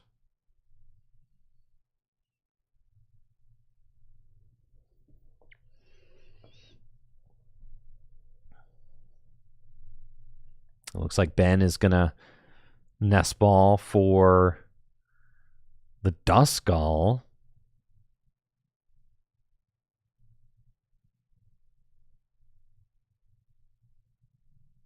It's got fire energy put onto the Dreepy. And then it looks like he's just going to pass. Yeah, well, Itchy Pollen. And there are quite a few items that cannot be played in this hand from Matthew Price. I think he's got a rare candy Pidgeot in the hand, just can't even play it. So it's just going to pass. Doesn't want to actually, like, give... Because I think Matt has an Iono. But doesn't want to give Ben, like, an entirely new hand, right? Because Ben is a low hand size, so we'll see. Matt is just kind of holding the Iono here and waiting to see. And it looks like Ben does have a Dragapult. I worry for this Torchic. Does the Torchic... And I worry for this Pidgey. I worry for all of these Pokemon on Matt's side of the board right now. I worry for them all.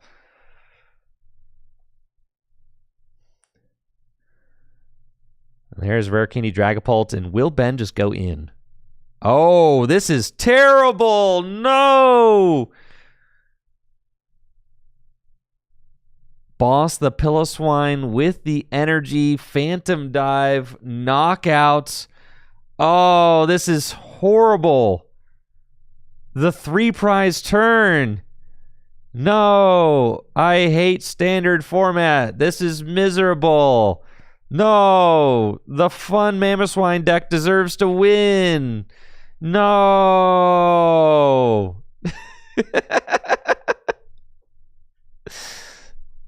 No.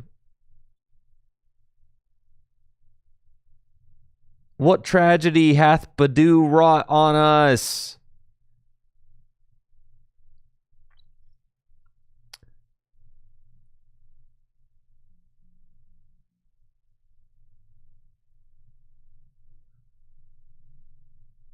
Okay, so Matt's going to flip the script first. Yeah, he had Rare Candy Pidgeot in that hand and just was never able to... And the thing is that the whole game is different. Maybe if Matt gets to go second and... Does have a little swelling flash there. Put Luxray into play.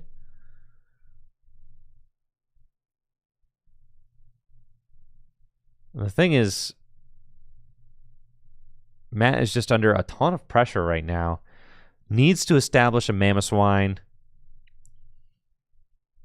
Looks like Ben was able to find maybe a supporter. Off the prizes. Could be Arvin. You know, Ben is... I mean, Ben's cooking, but his board is sparse. So Matt can Earthen Vessel away the Pidgeot. I think Matt is determining that he is not going to be able to get Pidgeot out this game, and he's correct. Matt will not be able to get Pidgeot out this game. The reason for that is because every time Phantom Dive swings, it's doing 6 damage counters to the bench. So, cannot actually get there. Energy to the active. Wait, what does this pillow... What does he do? With the Defiance Band. Why is he so brave and also so handsome? What does this brave little swine-ub do?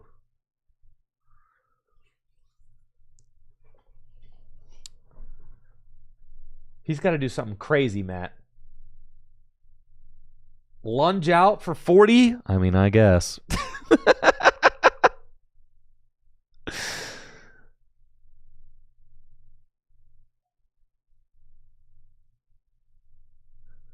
Wait, did Matt already attach? For sure he already attached. Yeah. I think Matt is trying to just play a numbers game right now and is saying, like, you can't knock out all my guys. So, like, I'm going to get energy here and, like, get a Piloswine here.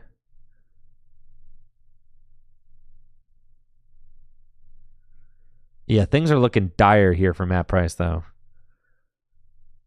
And Ben found, I think, a Jacques and can just go get a Paradra Cloak. And that is feeling like it is game over, unfortunately. Yeah, Dragapult seems like it is very oppressive, honestly.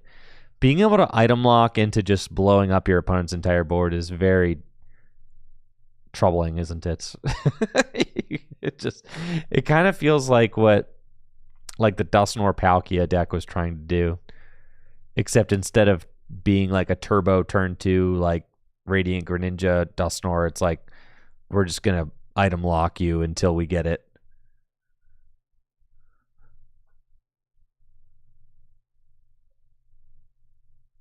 Yeah, so Ben is doing fine now. The pair of Dracloak has got double recon directive. And then has Dusclops and then Dusknoir. Oh my goodness. Yes, this game is going to be over before we know it, folks. And how sad. Another double knockout from the Dragapult. Just a single prize card remaining for Ben to take. But you know what that means, chatters. That means that Primeape can take a one-hit KO. Annihilate! The Annihilate is here!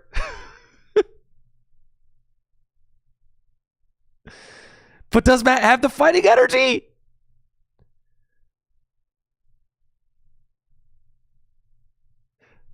Holy crap. Wait, how much damage does Annihilate do? I think Annihilate takes the KO, dude.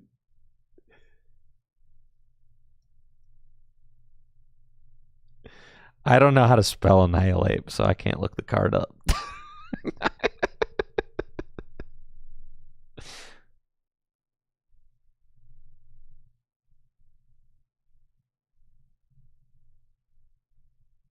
Annihilate, kind of a hard card to spell, all right?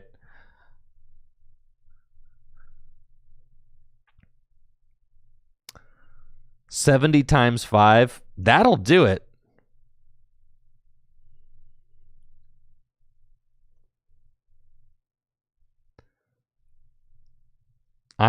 Ben still loses. Or not Ben, Matt still loses, but this is sick.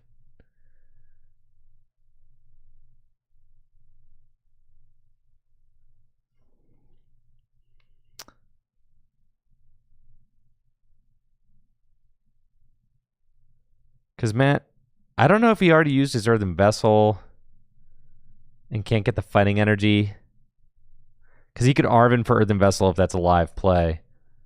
Get the fighting, take a KO. But then Ben can just go like Dusclops the active and then do item lock for game, I think, because I think he has 140 hit points. That's it. Oh, no. The Mamoswine deck. You know, Matt, you should be very proud of yourself. Coming out of Pokemon TCG retirement with the cool Mamoswine deck. And Matt is going to have a guaranteed, I think pretty much a guaranteed top 4 finish. Finishing with a record of 4-1. But Ben Peacock is your league champion tonight. Congratulations, Ben. I wish I was happier for you, but you beat the cool Mamoswine deck in the finals, and everybody wanted Mamoswine to win. Thank you, Brandon, for that tier 3 sub in the 68 months. Really appreciate it. Thank you. Thank you. And congratulations to Ben Peacock for that dub. Congratulations to Matt Price for a nice run, 4-1 with the Mamoswine deck. It was a pleasure to watch and commentate over. Again, huge thanks to the Pokemon Company for sending me the Journey Together product, which I got to show off earlier in the stream. I'm going to be back tomorrow night with Gym Leader Challenge League here at Full Grip Games. So come tune in tomorrow. If you've never watched GLC before, it's a ton of fun, I promise. The games are really cool. Decks are really cool. A lot of back and forth action. It's always a good time. So I'll see you at GLC League tomorrow. And you guys all take it easy and have a great night. Make sure to check out the sponsors, fullgripgames.com for all the best Pokemon trading card game singles and sealed product, as well as dragonshield.com for all the best sleeves and accessories. I'll see you tomorrow.